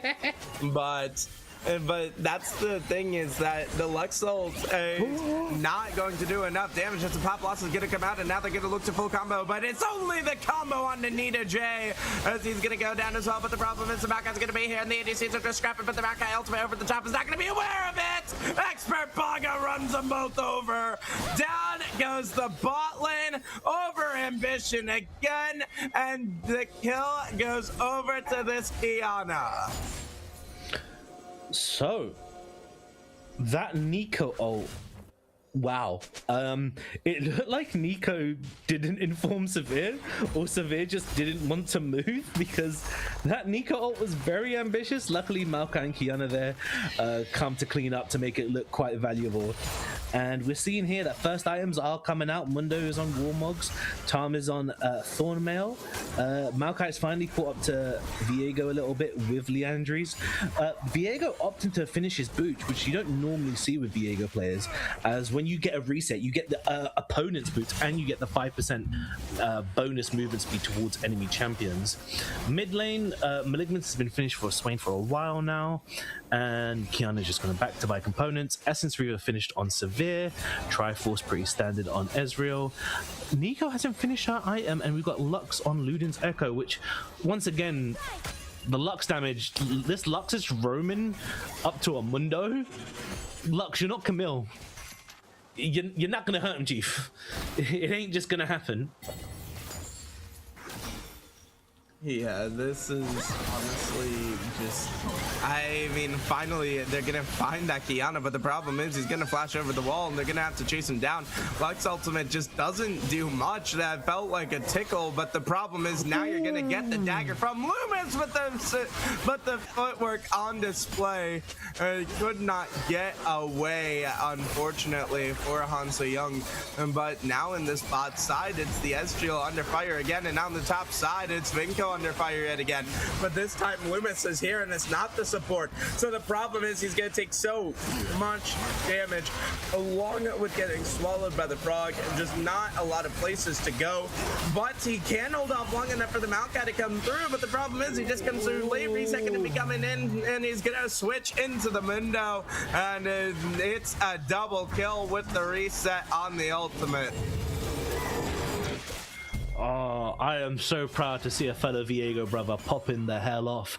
I wonder what his second build's second item is going to be, as we are seeing that Mundo has finished Heartsteel. Remember, even though Mundo's 0 and 4, he's getting natural resources, he's getting plates, he's getting minions, he's 30 CS up, he's getting so much gold. CBT is going to convert this into a dragon now. I don't know if DDS is, they don't know, or they're just not paying attention. CBT feel worried that they need to double pink the dragon pit for some reason. We need help, we don't ask questions, I guess. And they're just going to get an Earthdrake. Okay. CBT trying to bring sexy back, I guess. That's just gonna be sole point for them as well. I mean, DDS has not really been contesting the Drakes whatsoever. As someone's mentioned in chat, it looks like Viego is going to go for shield bow, which once again, shield bow, normally you want to go that as a third item. Naturally, you want to get sort of collector quite early, as it naturally gives you synergy, it gives you lethality for your percentage based damage, it gives you the execution on top of your execution. And so he chooses to opt in for the shield bow. Perhaps when he goes in a bit too deep, the shield bow could possibly save him here. Meanwhile, I can't wait to see what this Mundo is going to do. Severa's on 2 items, as Day Zero has mentioned now. Severa's on 4 kills, 3 assists, 20 CS up, allowing her to finish her second item with the Grievous tech ready for Swain, Tom, and Viego, as they have quite a bit of decent healing in their kit. There's 4 people mid, one person on each side lane.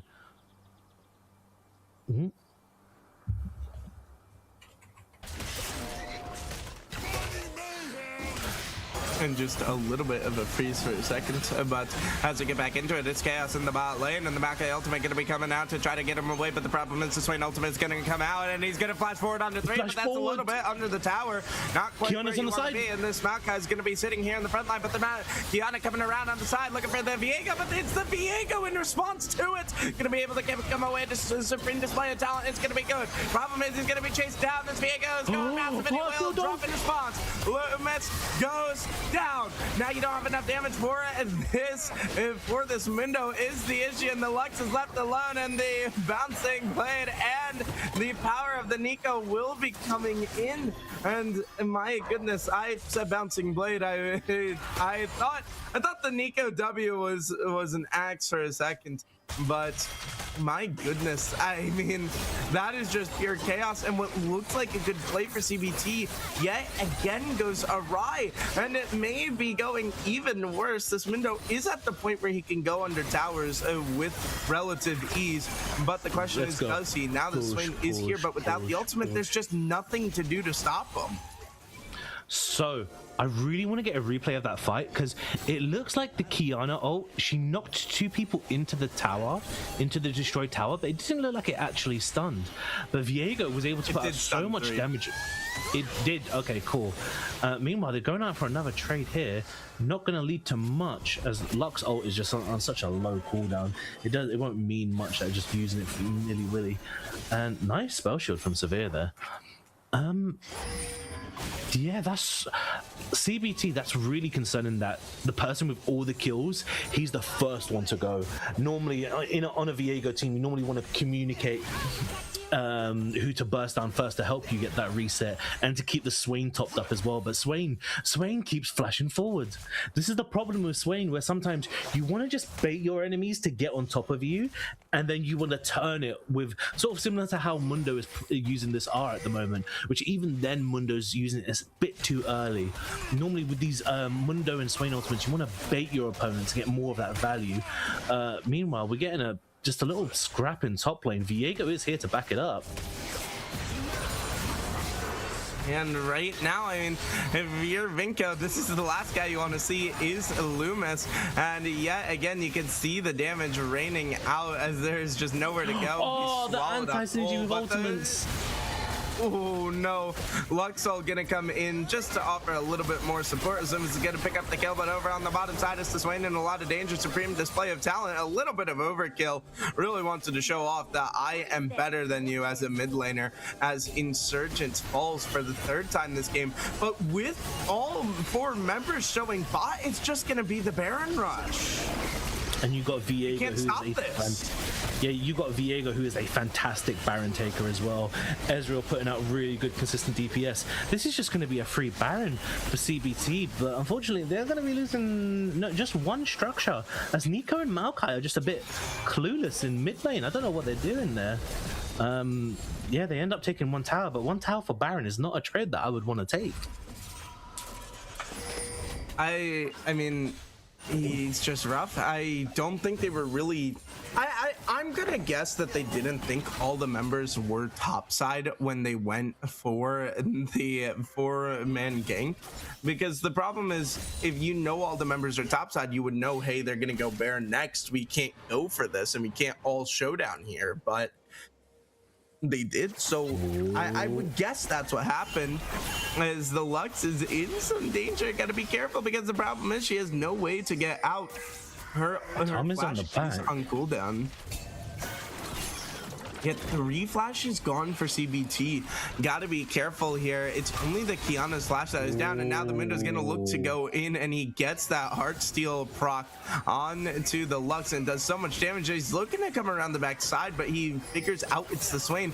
But the problem is now they put themselves in a final position boss to be music. the Tom Catch is gonna be found, but the problem is the Mundo's just gonna go down. But the Pop Blossom will save him. Massive Pop Blossom, Swain ultimate, not enough.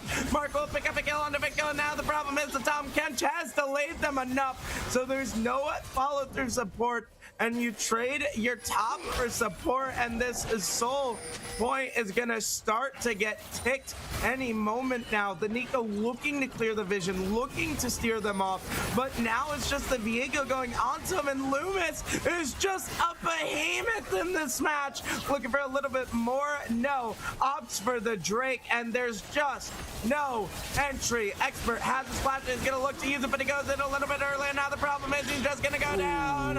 It's the Mountain Soul going over to CBT. You know what? Even though I disagree with the Viego build, 8-1-3 Viego is still an 8-1-3 Viego. Luminous here putting out just some disgusting damage here. He could 1v2 if he wants to, but I think he's just more interested in the camp. We're seeing here that the Viego player, he's getting these resets, he's getting these pop-offs.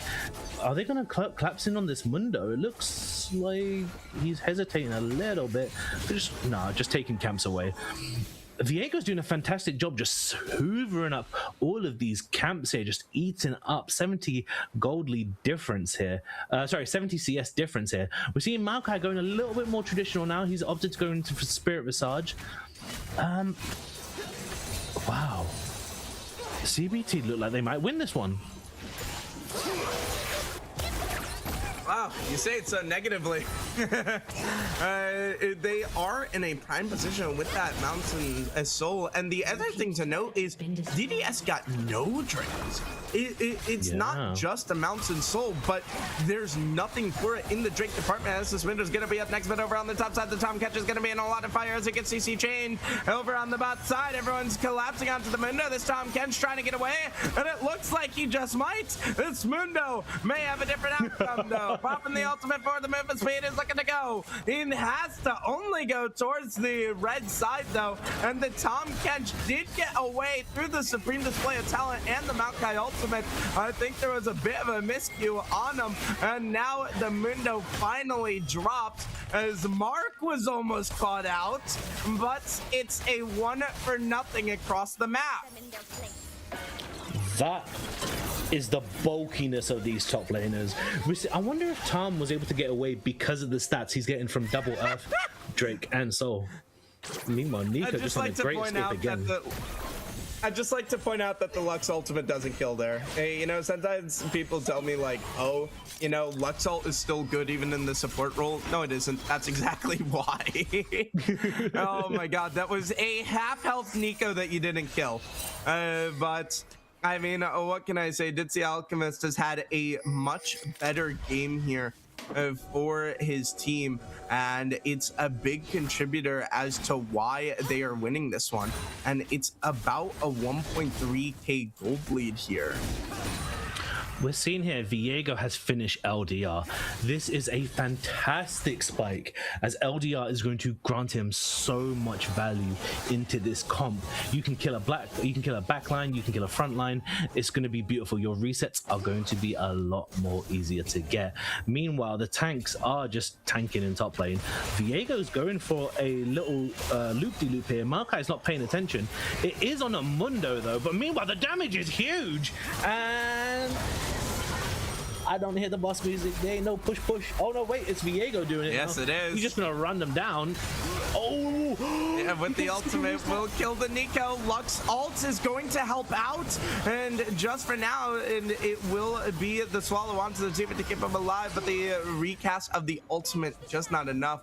I was gonna say the push music is coming out just from the opposite side of where you'd expect it to be. Mid laners training on the bot side, but this top tier 2 is going to probably fall here. No, they actually don't have much of a minion wave left, but they're still gonna attempt to take as much out of it. Maybe they can actually get this. It looks like Viego with that cloth armor, he's probably going to go GA next. So he's probably going to go super deep. And once again, we just saw that Tom saved him with the R, right? So that's actually really good. You have a dive partner in Tom, and then you have a sort of like a savior in Tom element. I really hope this Swain gets a Rylai's for the team fights, and we can see a lot more sort of like impact from this Swain, because we're seeing Swain repeatedly flash forward because he needs to keep people in his ultimate. Rylai's will do this for you. Rylai's is such a key item on this champion. They did rework him, trying to make that not necessarily be the case, but still it's just such great synergy, and it will give you those tanky stats to be this frontline for the team. Meanwhile, third item has finally come out for the ADCs, both going with their armor pen items. Nico has Zhonya's here. We're seeing Kiana with Ravenous Hydra, Swain with more armor. Maokai looks like he's going to turn that Tail of the Goddess into a Fimbulwinter. Thank God. I thought that was Seraph's at first. I was very concerned. Mundo is building. What the hell is that? I don't know what that builds into. I don't think that builds into anything, does it? Giant Spell and Tunnel. Okay, cool. We're seeing that Tom has actually finished his third item. Wow. It's Titanic. Of course, it's Titanic. Yeah, of course. Sorry, I thought Titanic had I thought it was the other HP item rather than Tunneler. Yeah, of course. Thank you, Day Zero. We're seeing now. So 3k gold there. Oh, look at that damage dealt. Of course, that's disgusting. Of course, he's freaking hitting Mundo, bro. Like, that's to be expected. Now, something that is to be expected is how little that Lux damage is doing. Because Jesus Christ, she has not finished that second item. Like I said, Lux is a bad pick. But anyways, as this goes on, CBT have the largest lead they've had all series long, and you won't believe who's here. Somebody wants to congratulate them, and it's the Elder Drake. The problem is not everybody's here, and this is just going to be burst down. Top laners are going to look to TP. Max is not Kiana's TPing. not moving. Yeah, he TP's in late. Kiana is starting to come in, and he's going to have to fight Eagle, but the problem is, will this Soul Drake be there? No, it won't. They secure it. Pop-Pop's are going to go in under 3, and it's going to be massive as this Mundo's in the front line. Kiana cannot join. Now, it's the ADC getting run down. Great job by Loomis. Loomis is all over them. 3 kills to his name. No, it goes to Insurgent, but it's all 5, and CBT are fighting like wild animals backed in a corner as they look to take this game. Viego is so strong, he didn't even pick up the reset. He was like, nah, let me not transform into Kiana. I do more damage as Viego. And just completely melts through Mundo. Oh my god, that was just so much damage. That was so beautifully done. And Lux is just gonna ult the back. Okay, so here, watch the Kiana. The Kiana's gonna try to get an ult on this wall, which only stuns, I believe, one person. But the big Nico ult goes out. It doesn't matter though. Red team just got so much stats, and they just start running people down. Swain just doesn't care. Like, this was so bizarre that Red team started the Eldar, and then they still have the damage to do the team fight as well. That is so bizarre because normally, fun fact, if you guys don't know, for every dragon you guys have, the dragon becomes tankier against you. So like, if you have 4 dragons, they deal, I believe it's 10% less damage or 20% less damage till the Eldar. So the fact that they were still able to kill the Eldar for the team fight, oh man, that's just so brutal. That's just so brutal. I don't know how much is left on this Elder, but it's probably going to be long enough to get this inhib at least. Tom Kench is not with them, so this is a 4v5. Oh And my if you look in the god. top right, you can see the Baron timer, and here goes Loomis. Oh my goodness. Loomis just blows them up and is gonna pull over enough of them, and the Maokai ultimate gonna be used in response to try to keep the members at bay, but you can only keep them at bay for so long. Loomis is looking to run him down. Swain ultimate popped, and Surgeon got a little over ambitious with it, but they could just end here. Elder Soul, his effect is expiring in 5 seconds. Can he get one more kill to put on the way out? No, you can. Yes, you can. Under the Kiana as Loomis took him down, and the problem is you just can't kill this Viego. Mundo the unkillable is looking nothing but killable here. It's Loomis. That's I'll take you all on.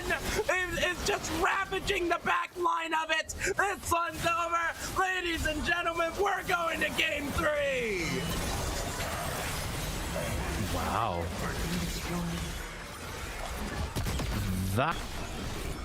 Oh my god, we're going to a third game. Holy crap. I feel sorry for your voice. please get a lot of water. I am not home alone. my family's used to it at this point, but you know, predictions are gonna need to be paid out.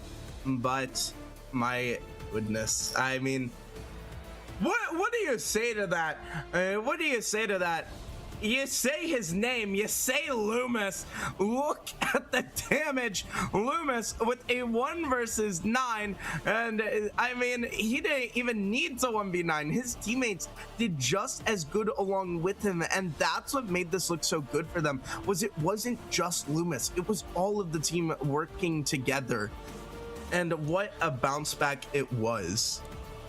This was so insane when you consider that Loomis was really just running down Mundo for quite a majority of the game here, and like he got that lead and he just decided just to freaking throw it down everyone's throat. The only thing about DDS though, I'm very confused why they gave up so many dragons. But CBT got 5 dragons. They've learned their lesson. But like, look at the gold. Look at the gold. It was 24. It was like what? They were in the lead for up until like 24 minutes, 25 minutes. Like 25 minutes, 24 minutes. You should not give up these many dragons. Maybe 1, okay, fair enough. But like 5? That's so bad. And what? All he got in response was 2 Void Grubs. Like this Maokai pick was so bizarre. This Maokai pick, like Viego had quite a big task. He has to go for a Mundo and a Maokai, and then if he gets past them, you got the CC of Nico and Kiana, and then you've got the constant DPS of Severe. Didn't matter. There was never really proper 5v5s until it was too late, until Viego became the 1v9 carry that he is considered, because once again, Viego is a hyper carry, and you know, Luminous just freaking playing it so well. Credit where credit's due. This player popped off, and to think that, I'm trying to remember, he played Shyvana in the previous game.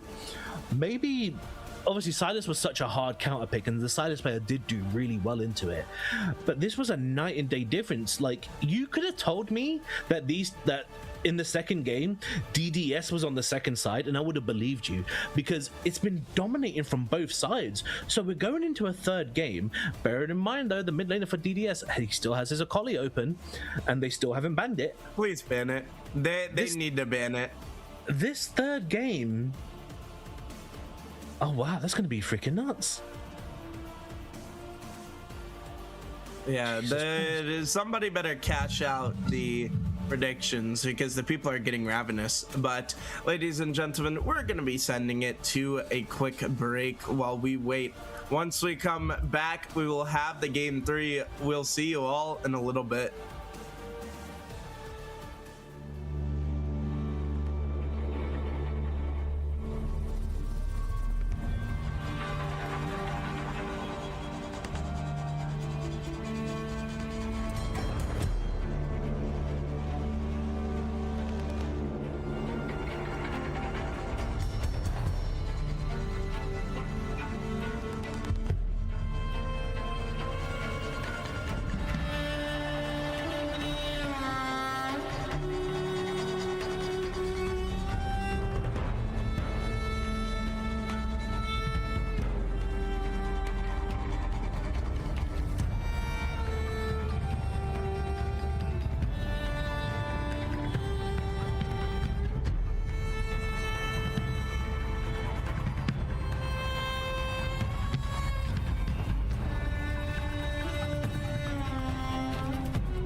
Welcome back, ladies and gentlemen. We have a game 3 on our hands. CBT, when backed into a corner, some wild animals fight harder than ever, and that's exactly what these guys have done. They just demolished DDS in that last game. I mean, it was crazy because it started off looking like DDS were gonna sweep, and then they said, oh, wait a second, it's our last life. We're not done yet. Clock hasn't hit midnight. But as we get ready to go into the game 3, Sai, I gotta ask you, who are you looking at as key players for either team going into this game 3? I mean, so first of all, we've seen that top is going to be a 50-50 blood swing, so that's going to go back and forth either way. The mid laner for DDS, I'm expecting him to, once again, play these sort of like heavy mid Roman champions. Once again, he did do well on Cyrus. Unfortunately, wasn't able to fully pop off on Kiana, because we got to remember, the one death that Viego actually had that game, it was from him. So from DDS's side, I am expecting the mid laner to bring Sexy back a little bit. But, bro, shout out to CBT, because your last place team, I ain't gonna lie, I didn't have faith in you. I lost all my stimmos. And you know what? I'm happy I lost them, because I love Viego too. And this player who played Viego, his other best champion is Kayn. Unfortunately, Kayn's been taken away. So what else does he have in that pick? Now, normally, we've seen Viego has been very... we've seen similarities in the communities that players say that Viego and Master Yi are very similar. Viego is another... Master Yi is another 1v9 champion. Now, am I saying is that in Limus's pool? Absolutely not. If he was to pull it out, would not be surprised. So I'm expecting to see either the jungler from CBT to take over or the mid laner from DDS to take over. That being said, bot lane, bro, I just feel like bot lane is just a bunch of money bags. Like, I feel like bot lane, I feel like I haven't spotted much. Meanwhile, oh, they've swapped sides. Okay, so CBT deciding to go blue, and we're seeing Ash ban and then Xayah ban. Is this just gonna be the same bans as game 2? And practically game 1, as in game 1 I think Seraphine was swapped out for a different ADC. But yeah, it's looking like the game 2 bans, which honestly kind of shocks me going into a third game. I feel like this is when you can start to really pinch someone's pool. Like you mentioned, the CBT jungler does not have a lot left. I would have liked to see him get targeted here, but yeah, let's see if that I mean, there is no Akali ban. I think sorry, I'm just gonna quickly cut you off because we do have Lumus in chat. Lumus, my fellow Viego brother, you did well, man. I'm proud of you. Hold up head high. I want to see you carry this game, all right? Wink wink, nudge nudge, Master Yi. $5 and I'll keep talking. If you think you can, do it, bro. Okay, so we're going back into draft, and it was the Xayah ban, and we're seeing ADC pick first, Lucian. Now, Lucian blind pick is really good because Lucian has loads of good support synergies. Braum, unfortunately, is taken away. We also do have Milio and Nami. Nami, obviously the classic. Milio is fantastic.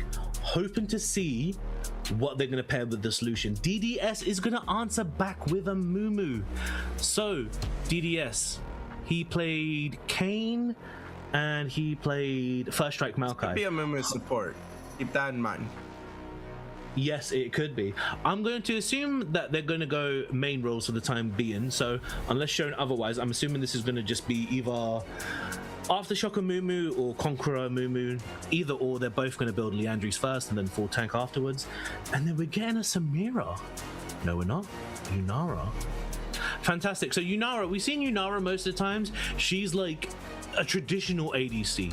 People have given her prompts, the design team prompts, for making such a very well-designed, very fundamental, great champion in Yunara. And we're seeing that if Yunara can get past this laning phase, get past that sort of bully part of Lucian, Yunara will be able to take over this lane. But saying that, they're hovering the Nami. Lucian Nami has been known to be a devastating combo.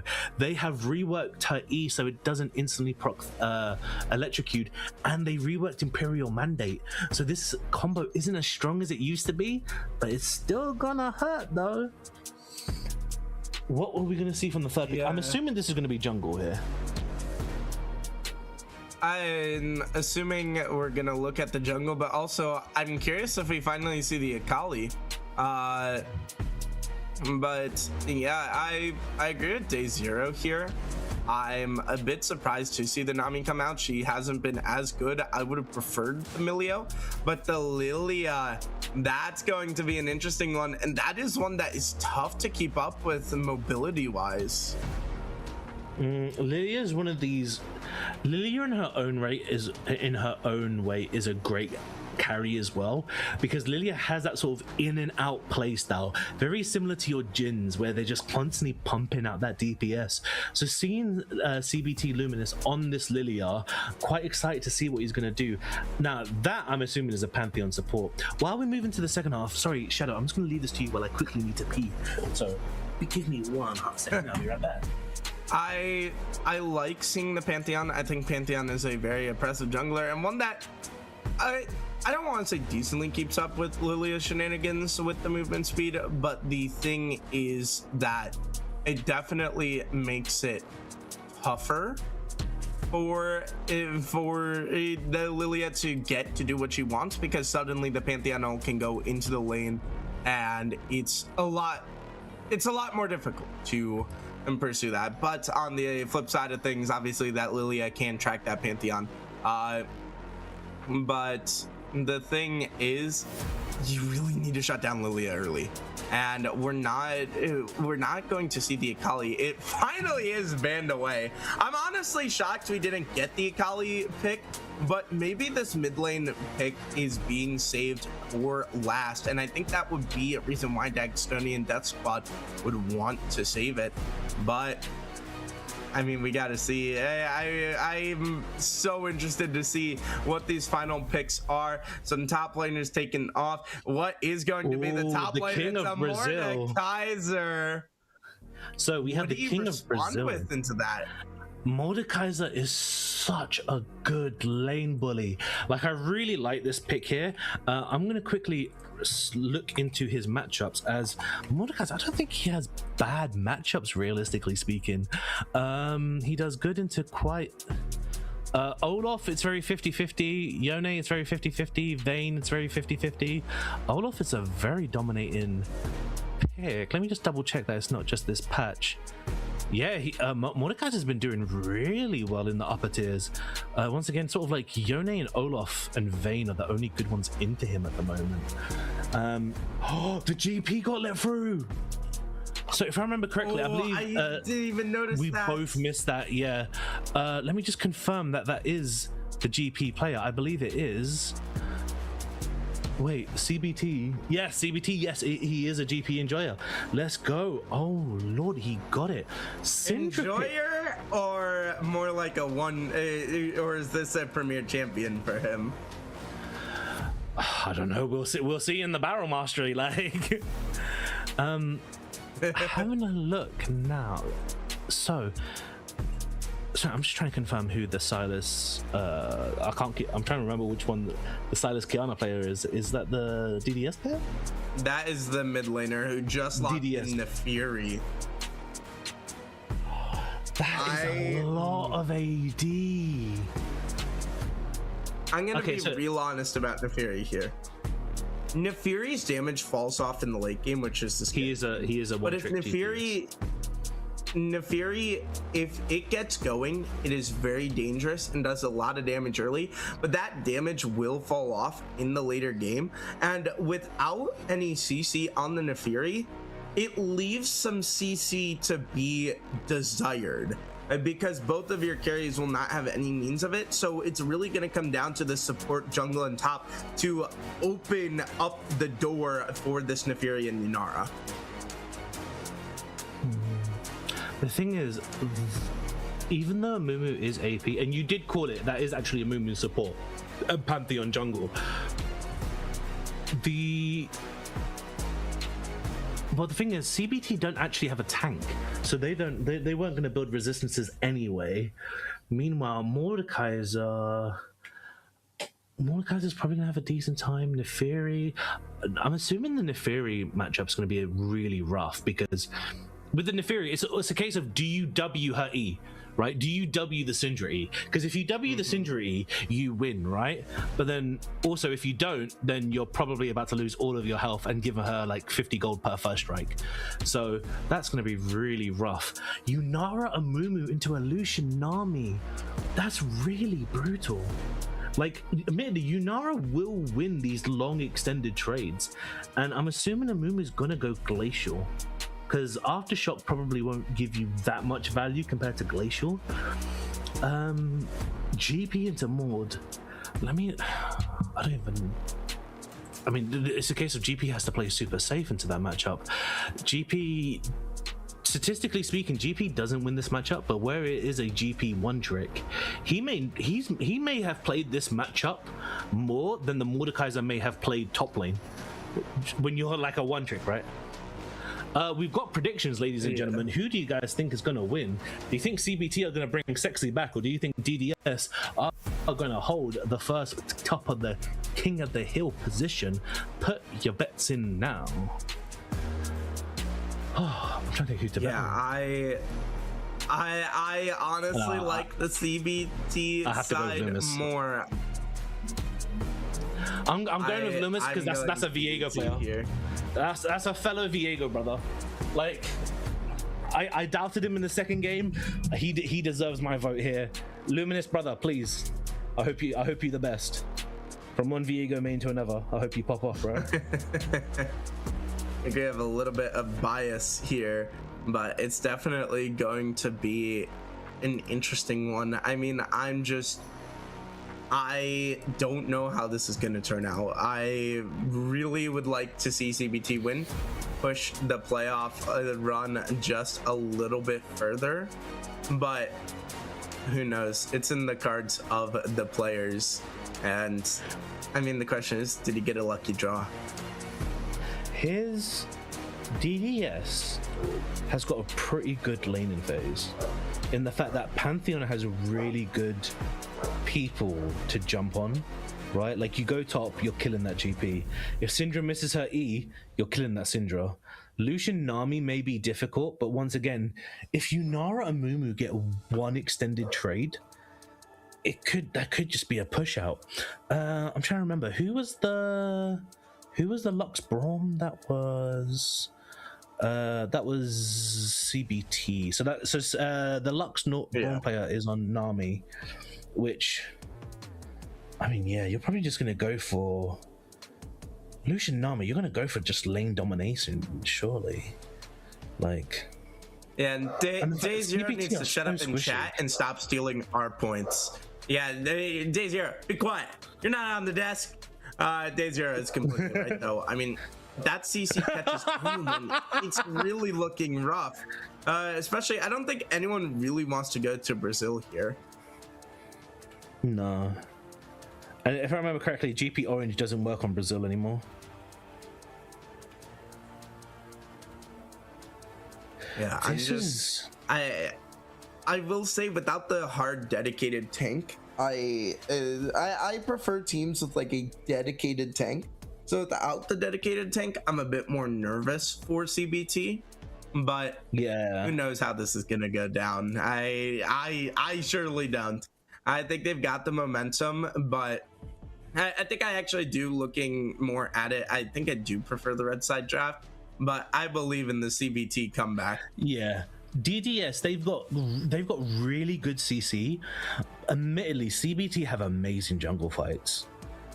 Like Nami, Gangplank, Syndra stun.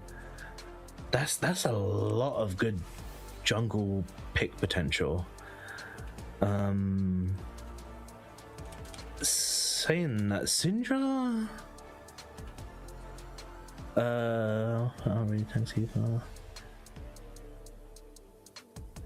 Day Zero has made a valid point that Mordekaiser and Pantheon aren't very tanky. They're just really great in that early game and their bulkiness. But he's saying that essentially a late game GP barrel could easily catch them off guard. Which, I mean, we can theorize as much as we want to. Wow, that Day Zero image is crazy. We can theorize as much as we want to, but like, it depends on how the game goes and where the gold goes. Because Syndra late game scaling, guys, that's nothing to snark at. Like late game 120 Splinters Syndra, she can just evaporate Neferi and Yunara just with like 2 abilities. Oh, get us into game, man. I want to see keystones, bro. I want to see setups. I want to see skins. I want to see the drip. Get me in, boss. What's the spectator delay? I got nothing left to say. I want to get in the game. Get me in, Chief. Oh, Aaron, you there? What's the spectator delay saying? Died.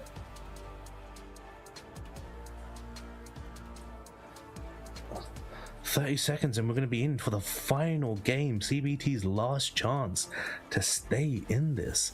And they've just got the momentum off game 2. Am I wrong in the fact that you always want to win game 1 because I'll give you momentum into game 2? Because if you win game 2, like that's such a stompage. Like you just smack it right back and you just, wow. I can't believe we didn't see. Oh no, the Akali did. The Akali did get banned, but then the Akali got banned second half though. Yeah, but then maybe there's just some. Maybe he just didn't want to blind pick Akali. Maybe that was the case. I don't know if Akali has hard matchups. It has to be. With Doran's shield and second win and W, you think she'll be fine? Yeah, I'm unsure. Oh man, I really want to see freaking. Get me in this game, bro! I'm actually excited. Yeah, come on, Aaron. I'm so excited. I mean, this is obviously CBT fighting with their last life left, and again, winning this doesn't even like put you in playoffs. It doesn't determine anything except you still have a shot. So job's not even finished after this, and for DDS, this would cause a lot of questions before playoffs if you were to drop this one. And I just want to get into this. Like as mentioned, the Pantheon and Mordekaiser are not the most tanky, but that Neferi is going to have a field day. And the hard CC as well is going to be an issue. Scatter the weak is going to have to be massive.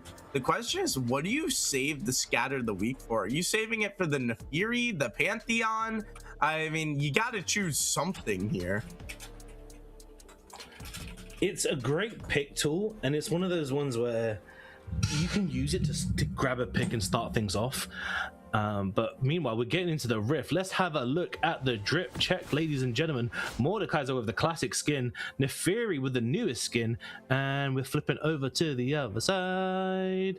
And we see Lilia with Nightbringer, Lucian with Project, Nami with Space Groove, I believe that was. And we're going into the third and final game. Let's have a look. CBT, DDS. We're in the final game. Ladies and gentlemen, CBT are down to their final life. I mean, this has to be the best you've got left. What do you notice about these keystones? It's an early flash hook. Oh, nothing from the level 1 investment. Oh, and the worst thing is that red side comes out of it really bad as Amumu lost more health and he flashed. And Mumu does not even have Hextech Flash, so he won't be able to get that much value. GP going DFG into this matchup. We're seeing Conquerors on standard, Hail of Blades on the Fury. That's a bit out of the ordinary. Aftershock on Amumu here. Once again, Glacial would have brought more value, but Aftershock is fine. Anything else we have? Check for trades. Nami with bone plating. Alright, so CBT does have really huge scaling. This is one thing that's really important to note. Gangplank, Syndra, big scalers. Neferi, Assassin, early game. Pantheon, Assassin, early game. Oh, meanwhile, there's a trade in the bot lane. Yeah, but I mean, the scaling is going to be huge. That's why I mentioned earlier, CBT just needs to get to that late game. But I gotta ask you, what is your highlight lane for this matchup?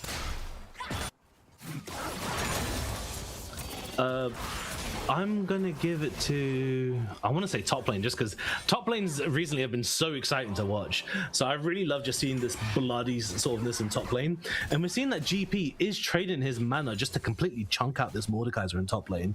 So we're seeing those burns just tick away. So far though, everything's chilled. We are seeing both junglers are pathing top. Pantheon is a little bit late as he was involved in that early fight. Lilia's going to get to top. Lilia's going to get to Scuttle. If Pantheon wants to contest this Scuttle, he's going to have to skip Golems, which level 3 to level 4, you know, Pantheon into Lilia, that's not the worst thing in the world. Meanwhile, GP is just winning this top lane. Oh, he burns Flash. He follows it up. Isn't the tick going to get him? GP! Oh, CBT is bringing sexy back. Let's go, guys. Let's go. I hate to say it, I think your stream's a little bit behind mine. But I mean, this is the thing.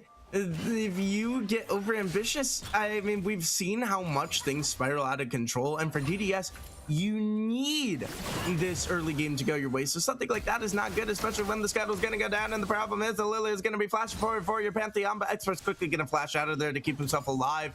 But right now, I will also mention Hail of Blades on Nefiri. Day 0 called it. I have played Nefiri.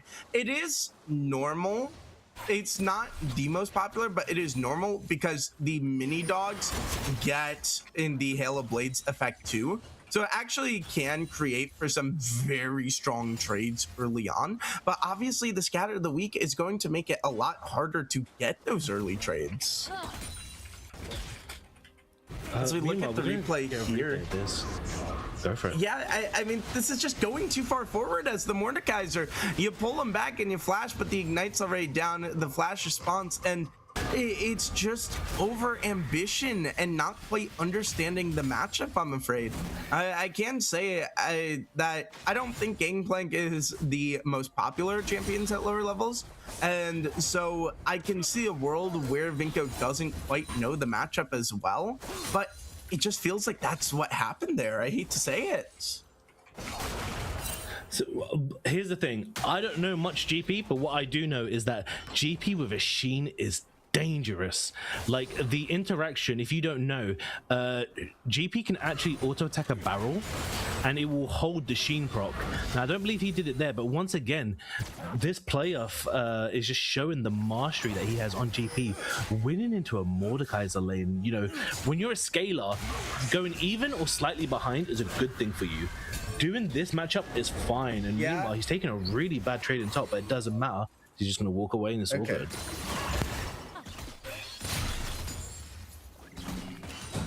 Yeah, I'm still perplexed at that first kill going over, especially because I mean, you're an early game comp, you need that to not go over. It also obviously sets the Mordekaiser behind as he's down by almost 10 CS, but the ultimates are going to be exchanged, and it's just the lockdown in the cage, and the movement's going to go forward. They're going to have both of the assassins going to be coming in, looking for some trouble here, as now it's Mark flashing. No, actually didn't even burn the flash. Ooh, and the scatter of the week will get some chip damage down. That bot lane could have gone a lot worse, but that is the thing for Fax, is he cannot be caught in Brazil. If you get greedy, you're going to find yourself going down. Oh, he missed. That bandage just went wide. That could have been so huge. Unfortunately, it's not going to lead to anywhere. Meanwhile, so top lane has actually evened itself out. We're seeing that the game is still even at this early infant. Meanwhile, the bandage just goes off. Just going to be a short trade. Lucian's going to extend it. Oh, the bandage just back onto Lucian. Lucian's barrier, and he's going to use the Cullen. It doesn't matter. Yunara's going to have to burn flash. Oh, guys. Just play safe and farm. Yunara, you're the farming lane. You chill out, like.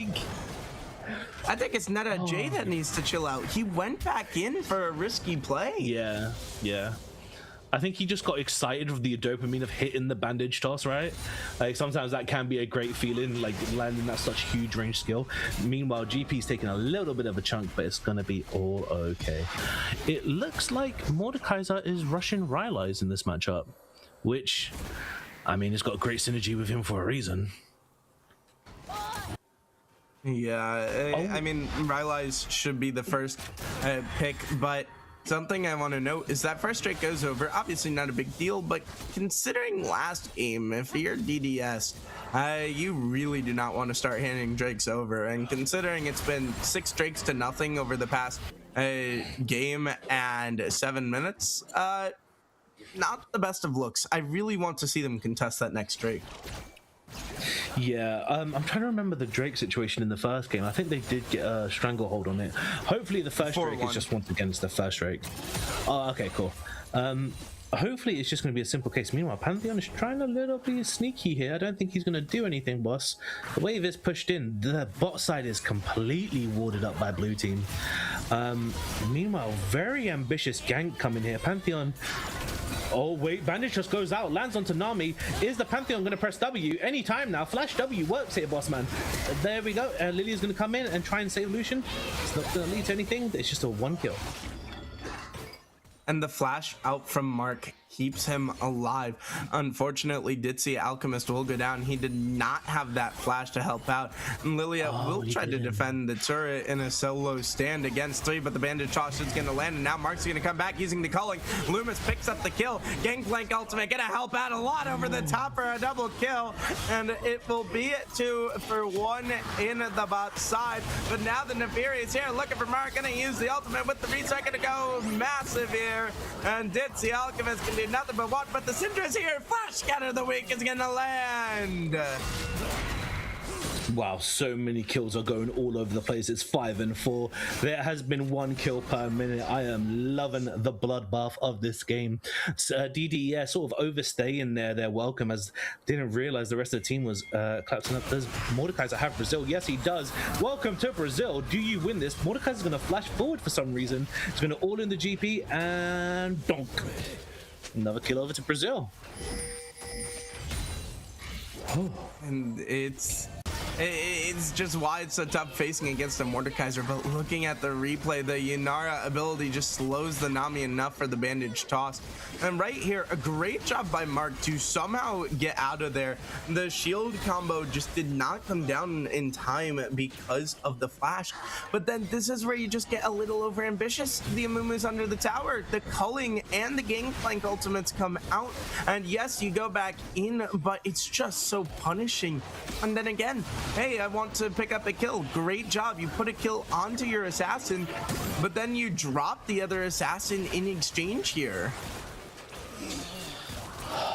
The thing is, in a game like this where it's still relatively even, this goes into CBT's favor, right? Because if you inject more gold and more splinters into this game, like Syndra and GP are going to scale harder. Once again, the argument can be made for Yunara as well, but meanwhile, Neferi face checks into Lilia, didn't realize she was there.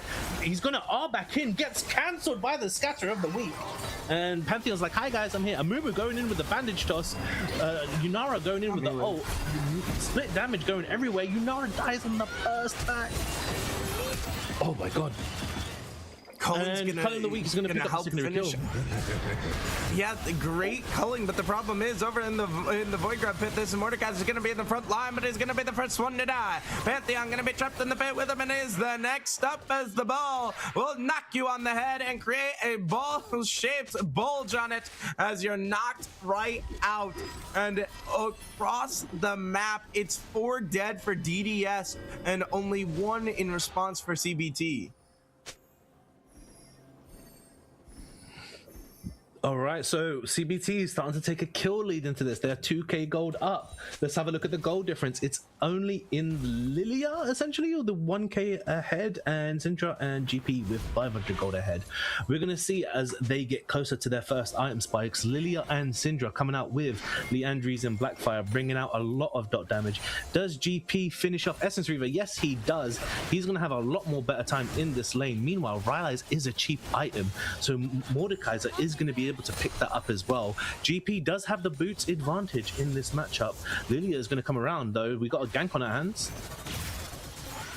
No, we don't. The question is, when do you want to execute it? The Nefiri came down. That's what he's a little bit worried about, but he's going to let the Amuma get in close. But the problem is the bowling balls are going to go wide. Nefiri is here. So is Syndra, but the problem is the Pantheon's there as well. Now Syndra's going to be chased down, and he's going to be in so much danger. Insurgent just does not get to play the game sometimes, as neither will Netta J, as Jesu was safe, but he can only watch his support die, and now the chase maybe onto the Pantheon.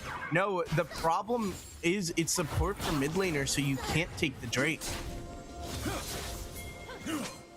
So much blood all over the place. Let's run 17 kills. You sound like you're underwater, my friend. Oh, go on, I'll leave it to You you. sound very muffled as Fax gets muffled as well in Brazil. Colin gonna be going in. It's almost gonna kill the Yanara, but it will kill Expert Baga, who was just caught a little bit too far forwards and had nowhere to hop to. And now this Drake should be free. There should not be a contest, especially with Netta J just being found out here, so he will have to back off. And it's going to be a second Drake over to CBT. I apologize. I think I may be having some internet issues at the moment, You sound better now. as I will try to get it fixed. Let me just try and close a couple of things. Yeah, right now, let's the see. big thing is the Lucian's 5-1. I mean, I don't know about you, but I don't think that's quite the recipe for success for DDS. The only advantages they really have is that this Mordekaiser is going well in the top lane. DDS, it does look, once again, you'll be so surprised to find out that they're the first stand-in team against the last place team. Like, this doesn't look like it. Saying that, we did say that in the first game, and then they were able to bring it back. So once again, we shouldn't count the champions out. First items coming through for Nefiri with Cyclonic, Kraken Slayer coming out for Yanara, Collector coming out for Lucian with a BF sword. That's gonna hurt like a truck. Nami with the item advantage over Amumu at the moment. I wonder if Amumu has backed yet. We do not know. Meanwhile, GP and Lucian doing a lot of damage at the moment. Amumu and Pantheon are coming down. Is Pantheon going to press R?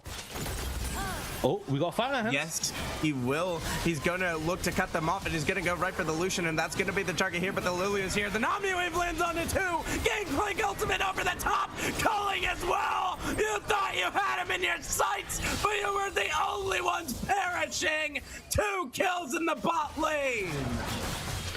This GP's next back, surely he's got a lot of gold because he just keeps racking up these assists. This is the beautiful thing about GP, right? Once again, these global champions, you know, they got decent kits. When 6 happens, it's another story, as we've seen with Vinco, obviously sending him to Brazil multiple times, passport or not, and just claiming those kills. But once again, when GP is just impacting the map like this, like your bot lane has taken the first tower. So we see Pantheon comes down here, everyone completely jumps in and groups up, but then as we said, the GP ult comes out, the Nami ult holds them in place, the Lilia R, Lilia Q, Lilia W, oh my god, so much damage. It's our boy Luminous, let's go. Whew. My goodness. I mean, CBT look like the top dogs here. I just got nothing to say. I mean, we said we were favoring the DDS draft, but they just have not played to their strengths. They have not played like a pick comp. And every time they start to get those ganks and picks going, there's just some response, and it's usually in the form of Fax's ultimate. I gotta shout out that, yes, you're down 500 gold, but you have been the difference maker in the top lane, my friend, because those global ultimates have just been so dangerous. And now with the Rift Herald starting up, the question is, can DDS even contest? Once again, this GP is dangerous on so many levels because of the slow, right? Meanwhile, oh my god, Neferi ult gets cancelled. Syndra thinks she's safe, but Neferi just gonna flash on top of her, and they're gonna have to trade flash for flash. Meanwhile, Pantheon is here.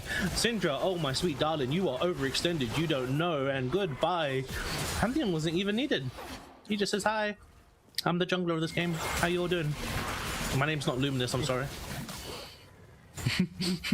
Yeah, I mean, I'm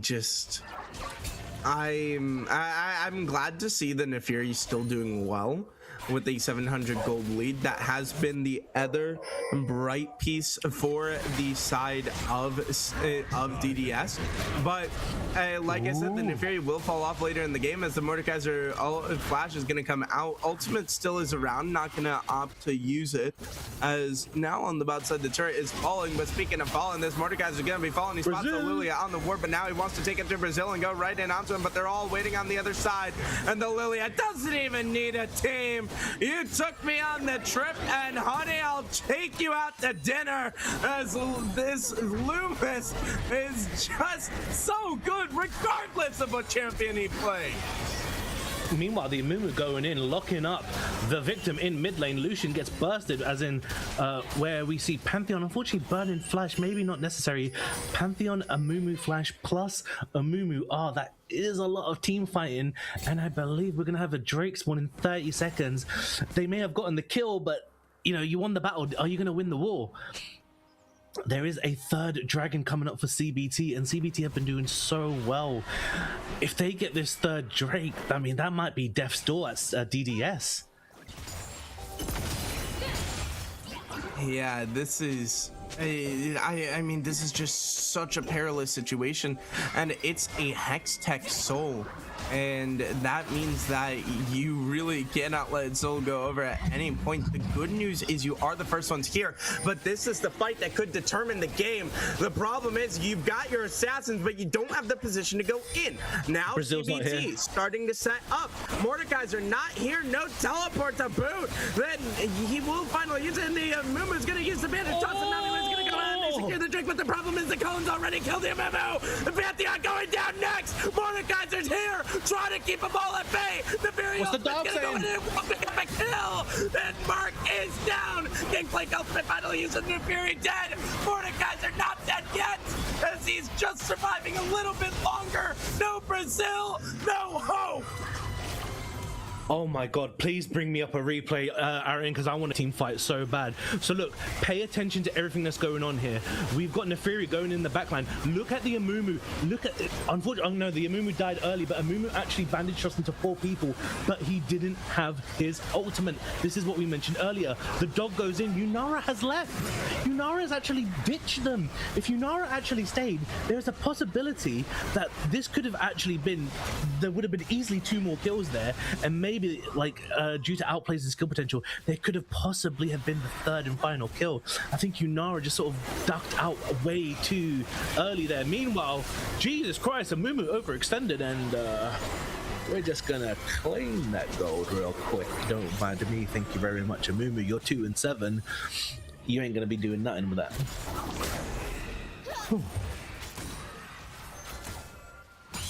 Yeah, this is just... I mean, for DDS, you got the Drake, but at what cost? You put so much gold back over it, and Jizu, like you said, left the team out to dry, and he's forced to use the ultimate and the flash. What? Mark just runs him down under turrets. It just says, I own you, son. And my goodness, the flash barrier, ult used, everything for Jizu was used, and that's the power of the 10-3 Lucian on a 2k gold lead. I mean, it's so interesting, right? Because he only actually had a 900 gold lead. No, he had a 350 gold lead in this specific fight. But oh, he got tagged with the slow. Oh, that's so brutal. Meanwhile, Lucian's going down to Brazil. GP ult trying to make some space. Neferi's going to dive, get the reset, possibly turn onto Lilia. No, the bubble's going to lock her up. And Amumu with the bandage toss. Is GP going to go to Brazil? No, he's not. GP trying to look for a kill. He gets it, the Collector picking it up with his passive. And, oh, Syndra little pokey. He does have Brazil. Pantheon doesn't have stun though. Oh, Yunara's here. Yunara's returned from the dead. Is she going to get a kill? Syndra is buying time in Brazil. Is it going to lead anywhere? Syndra's just outspacing him. Doesn't even have Cosmic Drive. Brazil goes down.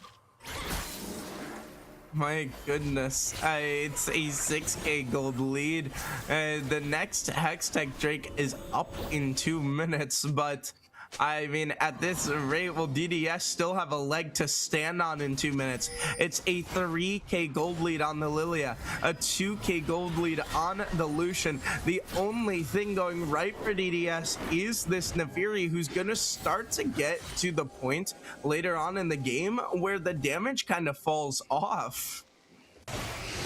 So here, once again, you're gonna see here that look how much just from Syndra's getting chunked here. She flashes, she buys space, she's not getting tagged with Rylai's, she's just hitting him with the slow and just sidestepping everything, and then the team come through and wow, that was just so brutal. We have a dragon up in 120. CBT, they didn't get the third dragon, they're looking to get this one, and once again 2 dragons to 1. In general, that Infernal Drake is going to do well for this team because all of them are building pure damage, right? Minus Nami and Lilia. Lilia's building AP, but the way items are stat valued, because they're building HP, AP, they're sort of bruisery, so it's kind of split between them two. But the Infernal Drake giving loads of stats to that GP, to that Syndra. And speaking of getting free stats, they are getting this tower for they just chunked the hell out of that tower just from map rotations. Neferi's on the roam. I don't think that anything's going to happen, but she's looking. And right now, Scatter the Weak into the culling. No he tapped his E. He's going to be able to survive for now. Mark will go down in response. Gangplank ultimate, not enough. And the immediate back from the Pantheon, he will cancel it just in a little bit of fear. But that just goes awry for CBT.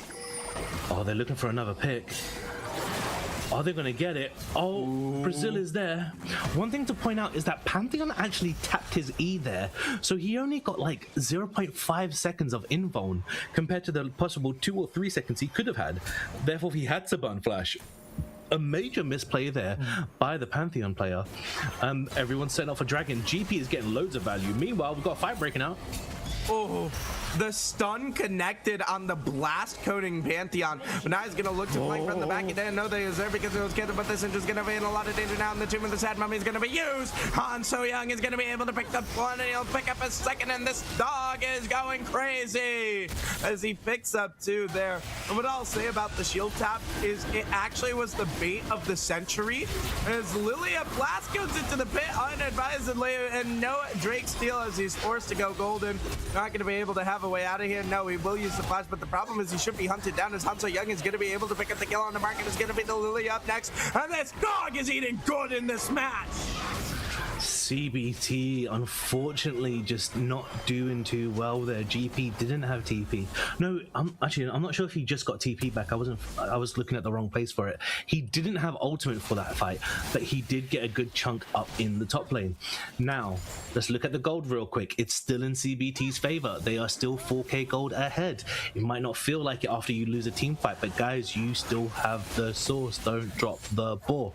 Lucian, let's talk about items real quick. We've seen GP on 3 items, Mordekaiser on 2. Junglers, there is an item advantage. Meanwhile, Brazil is trying to fight Syndra. It's not going to go to anywhere. No one's going to back him up. In the mid lane, we do have the Cosmic Drive on Syndra. Neferi has a 3rd completed item over Syndra. Lucian has 1 completed item over Yunara. And the supports both have 2 items with Amumu on the Thornmail. Maybe there should have been a locket for the team. Maybe he thinks he needs to dive a bit too deep by himself. Meanwhile, it's going to be a 2v2. What are we going to see from the GP barrel usage? Is he going to do it? Oh, for the W. I wonder how much this barrel actually does now. I really want to see a clean hit onto it. Syndra unfortunately having to burn her flash there. Oh god, I'm losing my voice a little bit. Damn. Don't worry, I got you covered. And that is just a great scatter of the week, waiting out the Neferi ability to make sure Hanso Young couldn't go right back onto him. Was a great job, but now the problem is it's going to be the top laner hunted down. Vax is in a lot of danger. He's surrounded by all 5. There's your barrel, not gonna even get to activate it. The CC too strong. And now DDS are starting to kind of come back into this game off the back of their 11-2 Neferi. The CPT are just, I don't know if it's nerves or what, but they are kind of dropping the ball in these later rotations. They are still in the lead with gold, and once again, you know, Syndra, GP, you know, these really great scalers, but Neferi is just picking up like mad. Meanwhile, for a second, I thought Lilia wanted the smoke for a second, but Mordekaiser's like, nah, I've got gold to spend. I've probably got an item on base, which I'm assuming is going to be the component of Zhonya's, or maybe a tank item. We're going to see. Oh, no, he's doing a jungle camp now. Never mind. Any other completed items? Nothing new. Oh, no, Lilia has picked up her 3rd item now, and Pantheon has picked up his Black Cleaver, hoping to shred stuff for their late game Yunara here. Let's look at lane assignments. Oh, is top lane in trouble? Never mind. Lilia's here, but Neferi's still just going to kill her through. Neferi's got enough damage to go for a second person. Oh my lord. Neferi is just popping off. Neferi's like, hey man, yeah. I got that dog in me. I mean, Neferi does fall off later in the game. Unless you're 12-2, this Neferi has been damn near unstoppable, and it's creating a lot of issues for the side of CBT. But if you can kill the Neferi, that's so much of DDS's threat gone. So it's really a question of, can you get him? The thing is, though, there haven't actually been good team fights. There's just been like these little picks and these like bad little map rotations, unfortunately. As like these last like 5 to 7 minutes, it has just been like these picks after picks after picks that CBT are finding. It is 2 dragons each. We're going to get the next dragon in 50 seconds. TPs are up for the top laners. They both should be moving into top, but GP does have a little bit of prio. Mordekaiser's choosing to stay. He's got Omen. Nami's caught out, and another CBT member has been caught out, and I thought Neferi was going to go and try and follow her through. Nami, no, don't do the greedy recall, no. Oh, you know, as we're getting later and later, these deaths and these team fights, you know, if you die, you lose maybe a wave or 2. At 29 minutes, if you die, you may lose an objective, and you might not bait, but your teammate feel like they have to do a 4v5. CBT, they should just give up this dragon and push out lanes, which once again you're seeing the Lucian and GP doing, as they're absolutely wrecking towers. As CBT actually does have a lead on tower structures. Oh, Lilia is around. Lilia, you don't want to be here, baby girl. Loomis really wants it, but he's just giving up his life for free. And at this point, even with the gold lead, it feels like DDS are in control. And the thing is, because Luminous because the jungle player is now dead, they could just easily take this Baron now, as GP and Lucian are recalling, and they have to face check a Neferi, Mordekaiser, Omumu Pantheon. Unfortunately, none of them are looking for a setup here. None of them are looking for a trap. They have great Baron damage between Yunara, Mordekaiser. They are coming off it a little bit as they see the members of CBT. Pantheon is getting absolutely chunked though. Nami coming out with a wide ultimate. The Fury is diving deep. GP's trying to do the damage. Lucian's then followed down. Nami's down. Syndra is down. Oh god, this is looking like a disaster for CBT. Yeah, that's just brutal. I mean, Mark was the first one to check, and he unfortunately does not pick up the kill with the culling as the Pantheon, and W was able to, or was able to stun him out of it, and that was your big play. And then you can just see the Nefiri.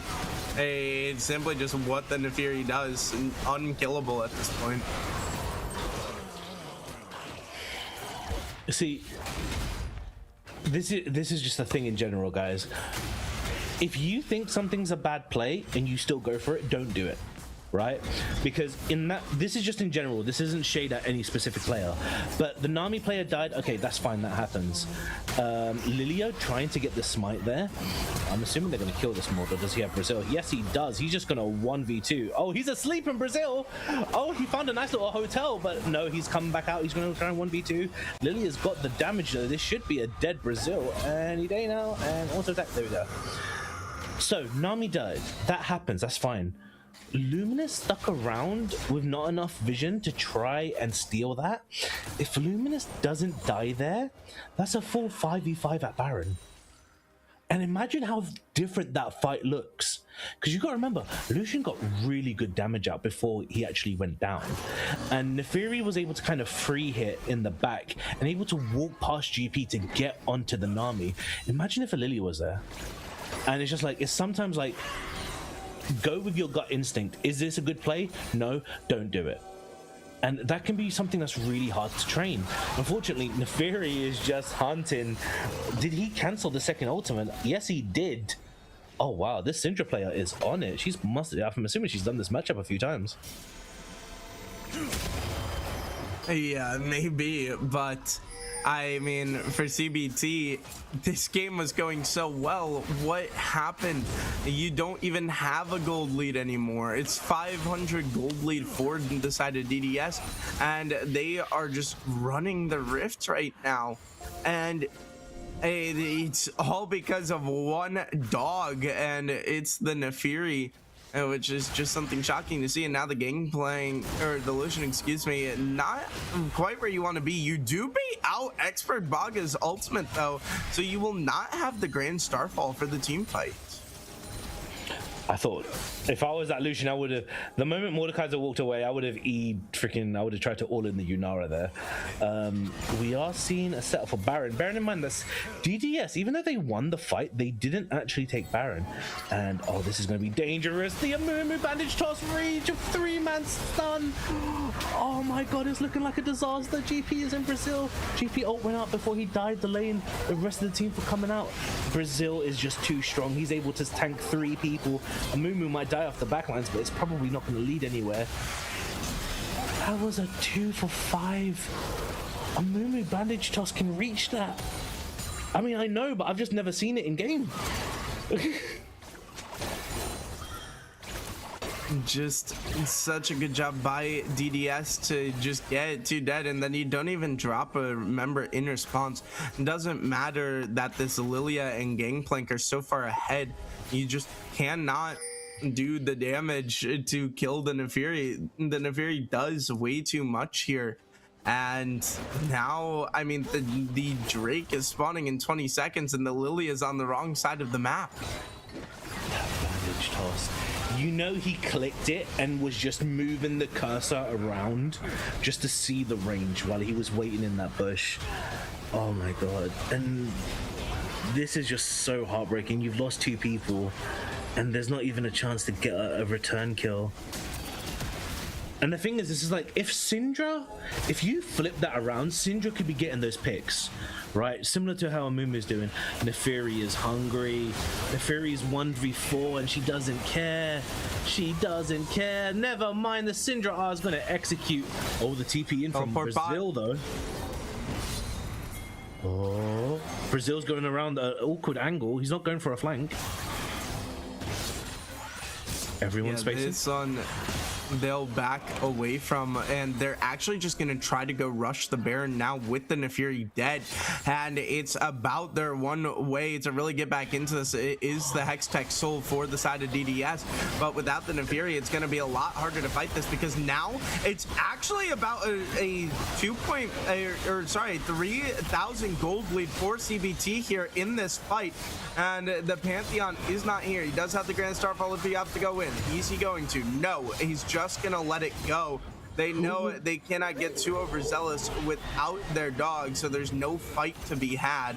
But this Inara looking for a little bit more, and with the Baron, this could be their chance back into the game for CBT.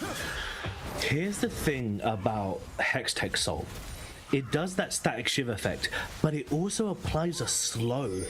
And when all of your team can provide those sort of like long range AoE slows, this Pantheon, this Nefiri, this Amumu, these pick champions gain more value.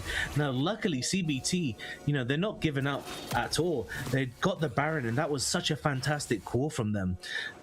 God, it's gone. The gold swing's gone back.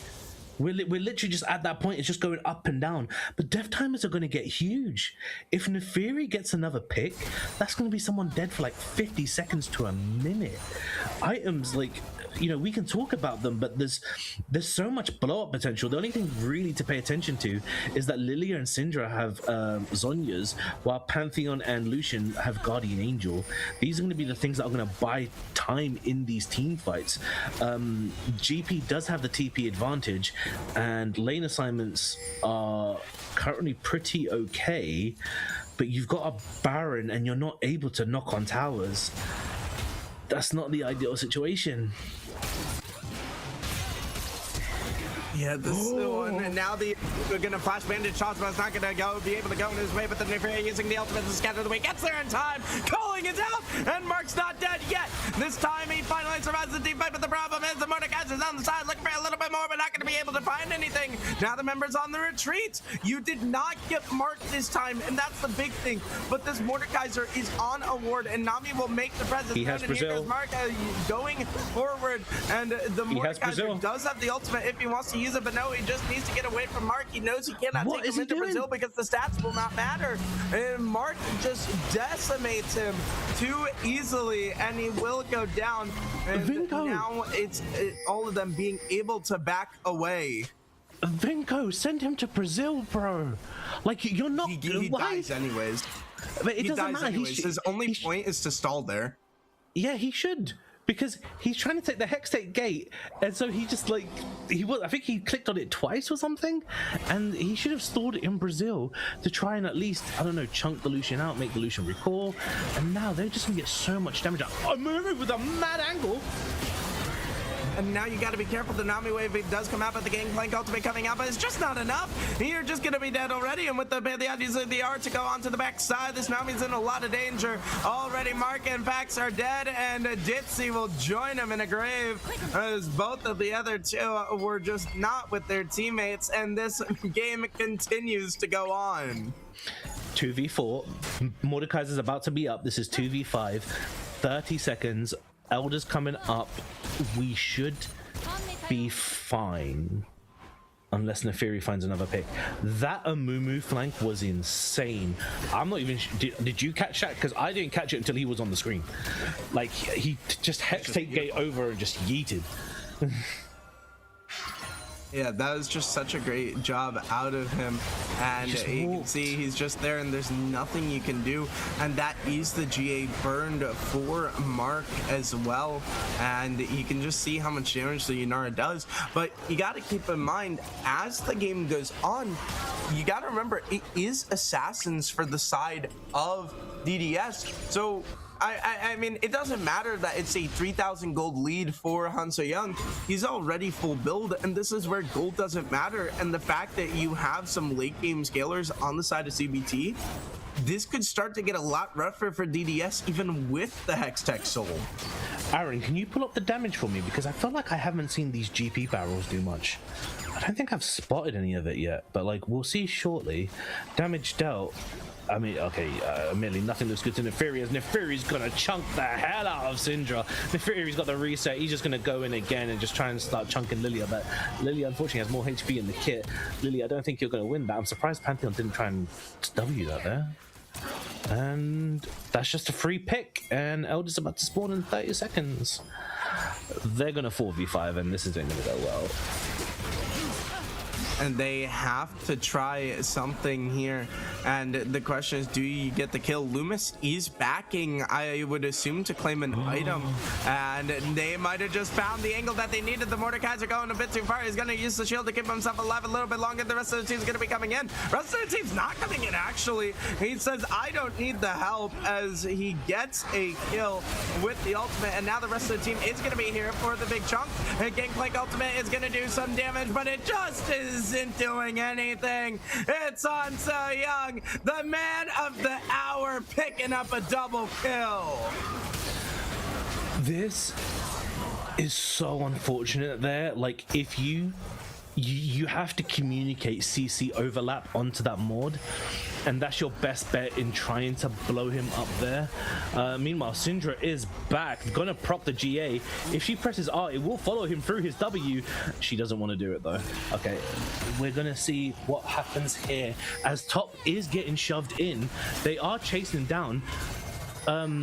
The more time they buy here, the more damage is going to be done. Syndra is TP and top. Hey, Luminous, if you want to run it, my man, now's the time. He's going to pull off the Neferi. Unfortunately, he can't pull anyone else. Can we? Going? He's going. There's one tower. Oh, who's that? Amumu's back. And it's only going to be responded by Nita J. Oh my goodness, a backdoor to end this series would be insane, but the exhaust will make sure it's not, and the Elder is going to be claimed. Second TP in fact, my friend, you're a bit too late, and you will go right back to a grave. Noble try, but one that you will all be for naught. Pantheon got the dragon by himself. Pantheon got the Elder by himself. It was just him. Everyone else was I think he had a bit of a leash from his team. Oh no, he did have quite a leash, but the Elder got down to about half, and Nami just couldn't get into position. I don't know. I think everyone else must have been coming back from spawn on the side of CBT, but that is just so unfortunate there. Like, it's just those micros that changes everything. That is so unfortunate. Wow, we're on a 43-minute game. Jesus Christ. This is first place taking on last place. What the hell is this game? I'm shocked that this game is still going. I thought CBT were gonna end it earlier, but the Neferi man, Hanso Young, single-handedly dragged his team back into it, and he might just have this secured for them.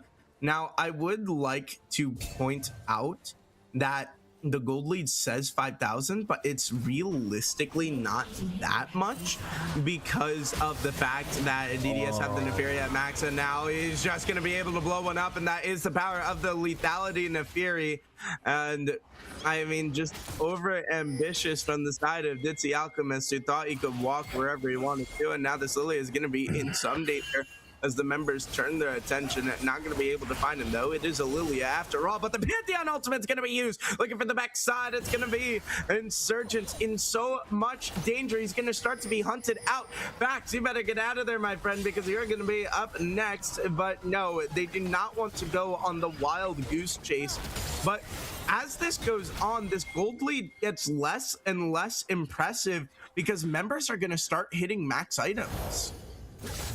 We're gonna see that the ADCs, once ADCs are going into the 7-item realm, Yunara is full build. Lucian is about maybe 900 gold off it. Man, Baron's gonna go towards red team here. Unfortunately, CBT thinking that they could do something. Amumu is getting low. They want to fight this. They recognize that the Nefiri's not there, and they're going to look to go for it, but the Mordekaiser's going to be able to pull one into Brazil. It's the Gangplank, and he's going to opt not to go as Neta J, excuse me, is already going to be dead, and Vinko's going to join him, and that's the angle CBT needed. They will get 2 of the Baron buffs here, and I mean, during this Elder Soul, which is now expired, they really didn't get a lot to show for it. In fact, it's CBT pushing, and they're gonna have to survive for 30 seconds before Yoramumu's back up. Even with the Baron empowered minions, this is a tall task ahead of them. They're gonna look to claim an inhibitor. There's still 2 more they can go claim, as the base is just in shambles for the side of DDS, but not for CBT. They're gonna look to go forward. No, they do not want extra inhibitors, but there goes that Nefiri, but the dog's already dead. Finally, you put the mud down.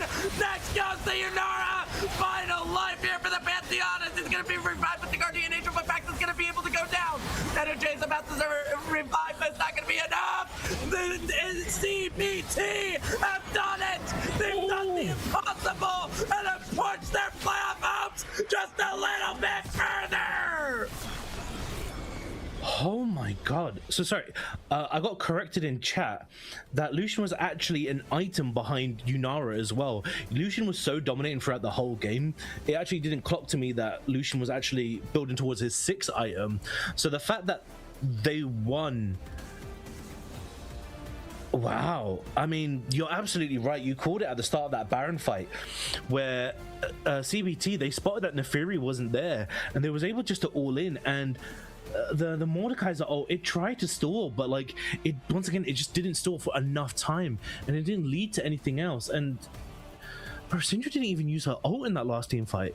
Like, I called it out twice because I thought maybe, because once again, Syndra ult, it hits hard, big execution. Like, if you come towards Syndra in a team fight and she R's you at probably 60% health, 70% health with AoE collateral, you're probably gonna die, and they didn't even need it. That's how much of a dominating stomp that last team fight was.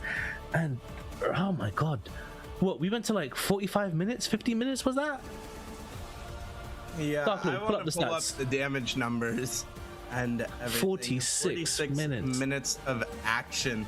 My goodness. But CBT, I mean, the job's not even finished. All that just to keep the playoff hopes alive. But if they can take down a top dog like that, they may have a little bit left in the tank to give.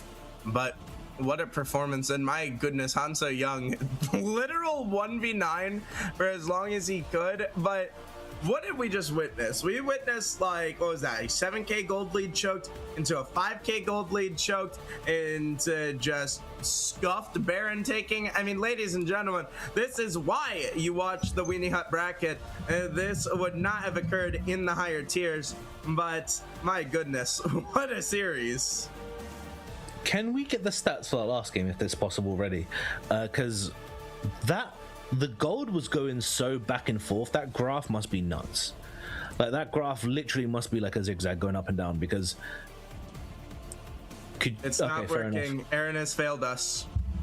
That was, could you pull up the draft? Could you pull up the game 3 draft for me again, please? Because looking back at this, right, we did say it in Champion Select. We said, here's the thing that we've said, right, in both Champion drafts of 2 and 3, was that CBT, they did have the better draft. In the game 2, we said they had the better draft. And then in the third game, we said that they had the late game. Real quick, quote of the day. Fuck Nefiri. Fuck Nefiri. Run Ditsy Alchemist. I gotta say, shout out to both teams. That was amazing. Shout out to both. All the players fought their hardest, but unfortunately, at the end of the day, one side does have to win. But honestly, I didn't have faith in this Nefiri pick, but it really showed its true colors. Now, what was shocking to me was the Pantheon and Mordekaiser did not have as easy as a time against such squishy champions. I think that was the really big kind of shock for me in this one. Yeah, Pantheon, I feel like the Pantheon and Amumu were on different pages, and it felt like Pantheon, I don't know, the Pantheon player didn't feel like the player didn't seem like there was confidence on that pick, because I think there's a lot of times, if you go over the replays, you can call that, I was just like, well, where is his W? Because like Pantheon Pantheon W is one of the few CCs left that is actually a point click, right? And it's just like, it's a great gank tool. Why wasn't we seeing it more? And his R's were really wonky too. Like sometimes they were a bit overshot in the wrong direction. Yeah. And it's just like, Amumu though, Amumu never stopped fishing. Credit where credit's due. I think Amumu ended that game really chaotic. I think it was like 3 and 8 and 5 or something, whatever it was. But the Amumu player just never stopped fishing. Amumu player kept looking for those big ultimates. And hey, man, gotta give credit where credit's due. To not do so well in that mid game, because early game he was doing fine, but to not do well in that mid game, and he didn't let him phase him by any stretch of the imagination, and then he finds those ults every time afterwards. It's just so good to have that mental tenacity in a game. And Neferi, this is the thing with League in general, guys. In League of Legends, games never finish at like 20 minutes or 25 minutes or whatever. Most of the times it does get to that sort of later game where your champion can become a champion. You get the key items on your champion, and we saw the Neferi player do this. We saw that Neferi player didn't get much going at the start. Neferi player wasn't able to do much in lane, getting repeatedly cancelled by Syndra E, but that didn't stop him. He went around, he got his kills, he's pressing RF cooldown, he's doing resets, he's literally ballerina dancing throughout the team fight. If we went back to that Baron fight, he presses R onto Lucian and then just walks past GP to press R onto Nami. But then going back to it, credit where credit's due, you know, Lucian did so much damage this game as well. Lucian and Yunara, I felt like these were ADCs that really, you know, there was so much damage coming out from them. Oh my god, that was a series and a half, man. Wow. Yeah, and I think too, it's always interesting to talk to the players afterwards, so I appreciate you all being in there. But Loomis does bring up a good point. It kind of sucks that all the kills did go onto the Neferi, especially because just Neferi is a champion that kind of falls off damage wise, and then it's like, hey, there was only one Fed member. I mean, imagine if those kills went on to something like the Yunara. But yeah, I think that last Baron was huge, and I respect the tenacity of CBT to say, hey, this is, and I think they were right about the call. It was their final shot back into the game was to catch a scuffed Baron leave, and without the Neferi there, it really was scuffed, and it turned out to be the right call. And I'm not saying that it was wrong to go for the Baron. I'm saying that the Baron departure was not planned correctly. And it's a great job by CBT to say, hey, this is our last window to catch them awkward. Let's go for it. Because they saw Neferi on the wave. Neferi was pushing on the wave, wasn't she? Yeah. And like... I believe she walked through top lane to go to the Krugs. I may be wrong on that. Loomis, Corey, you can correct me on that if I'm wrong. From what I saw, it looked like Neferi was pushing top wave after they... Chances are Neferi just probably E'd out of the back of the pit and took the blasting plant over or something. And then just, Yeah, Kerzar called it. They saw him in top lane and just called to go Baron. Great call, great. That's what I like, is that attention to the mini map. But I mean, regardless, what a freaking series. I mean, that was a Weenie Hut series if I've ever damn seen one. But honestly, like after that first game, I didn't think CBT would come back, but what tenacity and resilience. Maybe it's a sign of what's to come if they can make a playoff run. I forgot to mention that real quick. Lilius he did. Leapt the Mord into his in Brazil. I believe Lilia did that about 2 or 3 times in that game. Yeah. So there were some clutch sleeps. Oh, cool. Who's the interview with? My tactical chunder. With who, sorry? Jungler. So this... Oh, is this Loomis? What up, baby? My fellow Diego brother. How are you doing? How you doing? Thank you. All right, and cool. So, God, so many questions. So, first game. Wait, I've got a good question first. Why would you set me up to say I prefer CBT here on broadcast? How could you do me like that? Hey, well, you see, we didn't really have a name at first. Then someone said something funny with CBT, and then we were like, yeah, fuck it, let's just run it. And so it's also funny to just have the casters just say, oh yeah, go team CBT, shit like that. Yeah, that clip's gonna follow me around for the rest of my career. Thank you very much. But anyways, Sai, give him your actual first question. I was about to say we've got another team. I think it's Beer Before League, but obviously us casters, you know, when we're speaking so fast, it's better to alliterate things down. So we're calling them BBL, which obviously has more of a popular meaning elsewhere. Yeah. Okay. So, Loomis, Big Loom. So, first game, right? You're playing the Shyvana, and that game, it looked good for the first 5 minutes, and then it looked like hell for the rest of it. Yeah. Run me your thought of what was it? What was the comms and vibe like in the first game, and then at the end of the game, how did you reset your team to go into the second? Well, at the start, we kind of didn't really have that big of expectations seeing their team. The Silas into the Shyvana obviously scared me. Kind of wanted to ban.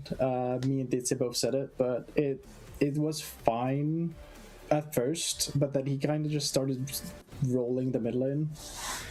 Then our top laner started like winning at first. Went 3-0, and then all of a sudden the fucking is it okay if I swear, by the way? Should be. Okay, yeah. The fucking Trinity just starts like rolling for some reason.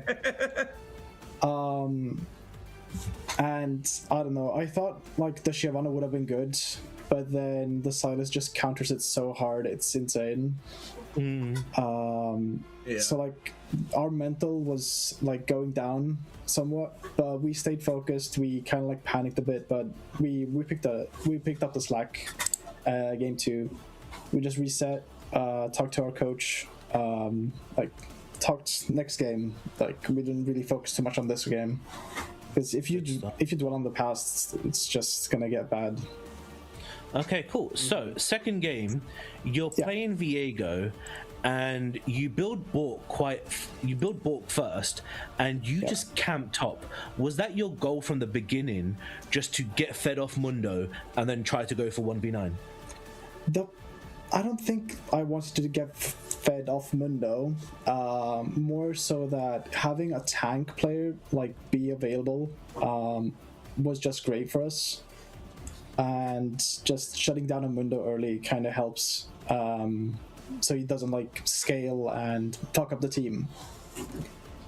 And so having that option of like Mundo not being able to do much near the mid to end game really helps a lot.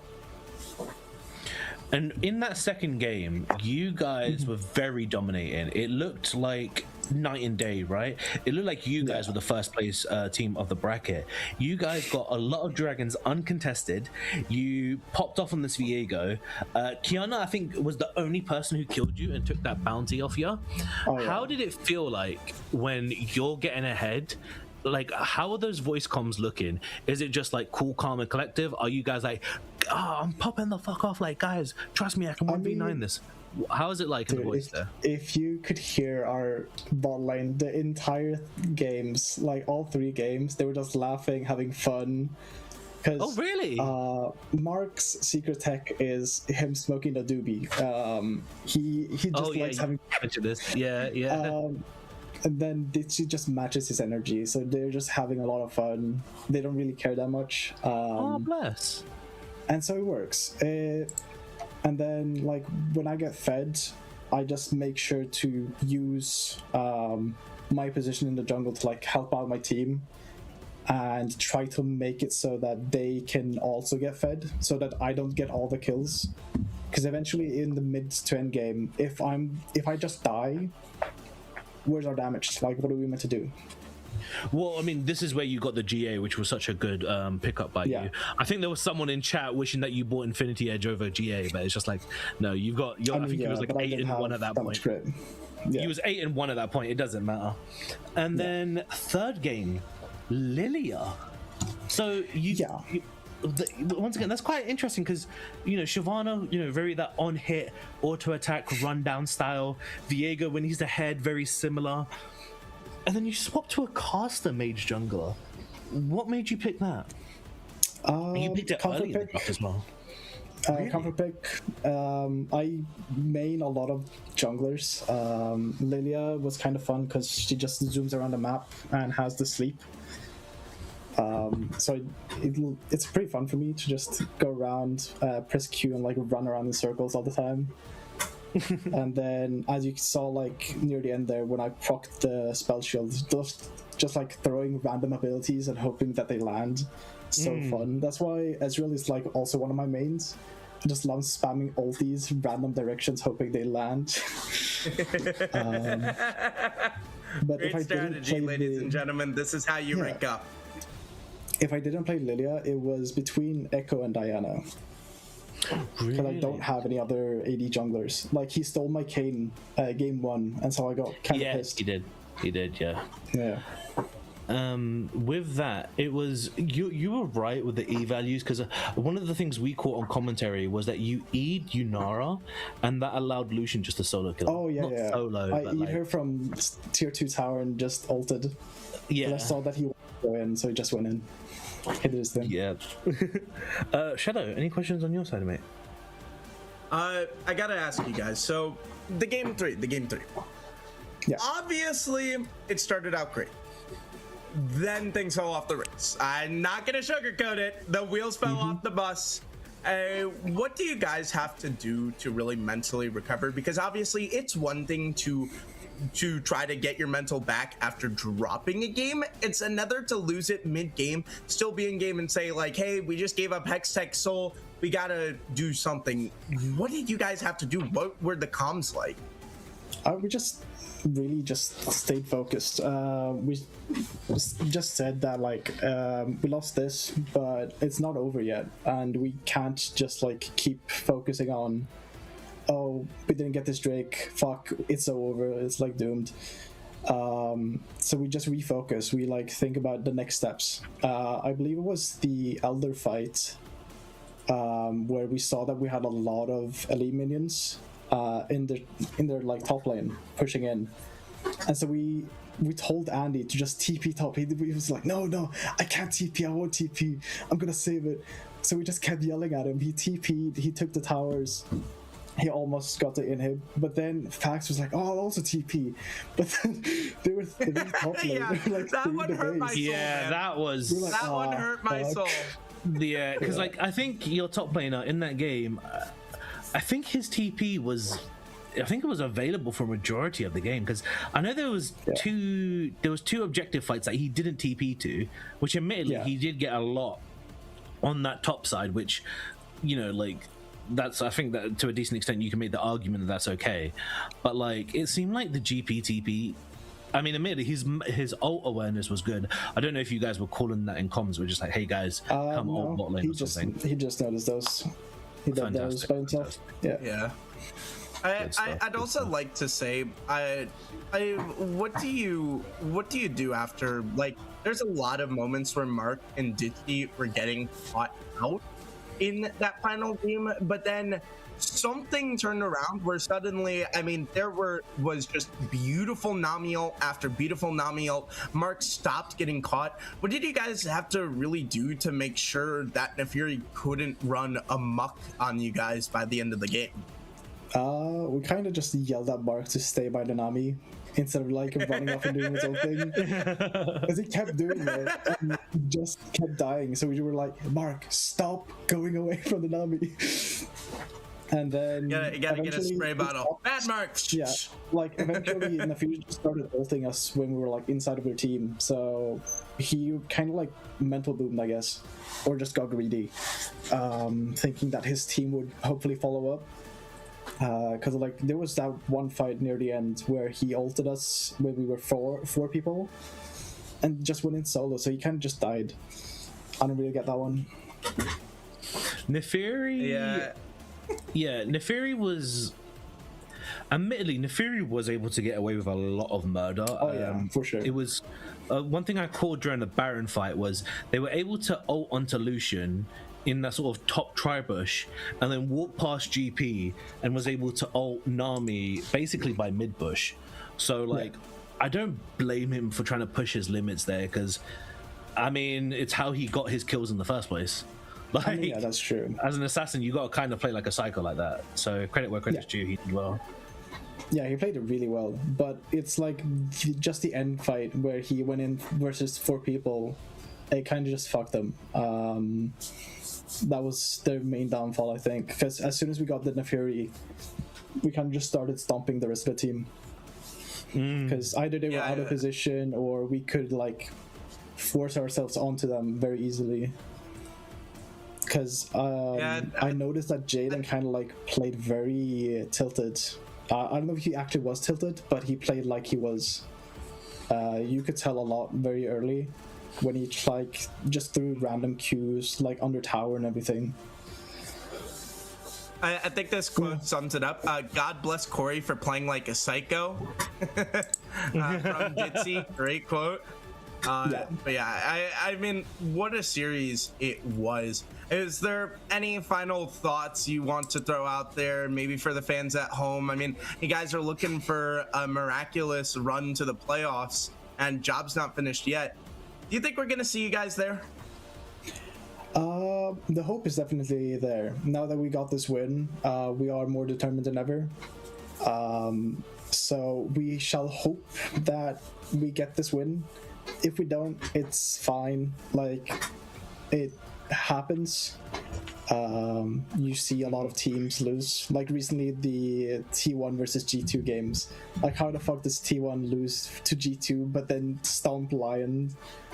Hold on, man. Oh wow. I got you. Oh yeah, we're bringing out the G2 jerseys. I've got jerseys for this season. Yeah. Yeah. But like, I'm a little happy about how that went. Yeah. Obviously, well played to G2, but like still, how the fuck does that happen? And now supposedly we win versus the #1 ranked team in our bracket, and like, our hopes are up. We're more fired up than ever to try and win the series, and hopefully proceeds onto next bracket. Fair enough.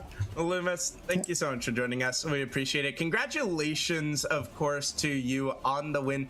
Hopefully we can see you guys in playoffs. I think everyone would be a fan of it, except the team that gets knocked out of playoffs, of course. But thank you so much for joining us on the desk. Congratulations on the win, and hopefully we see another win next time for you guys. Make sure to take care and have a great night.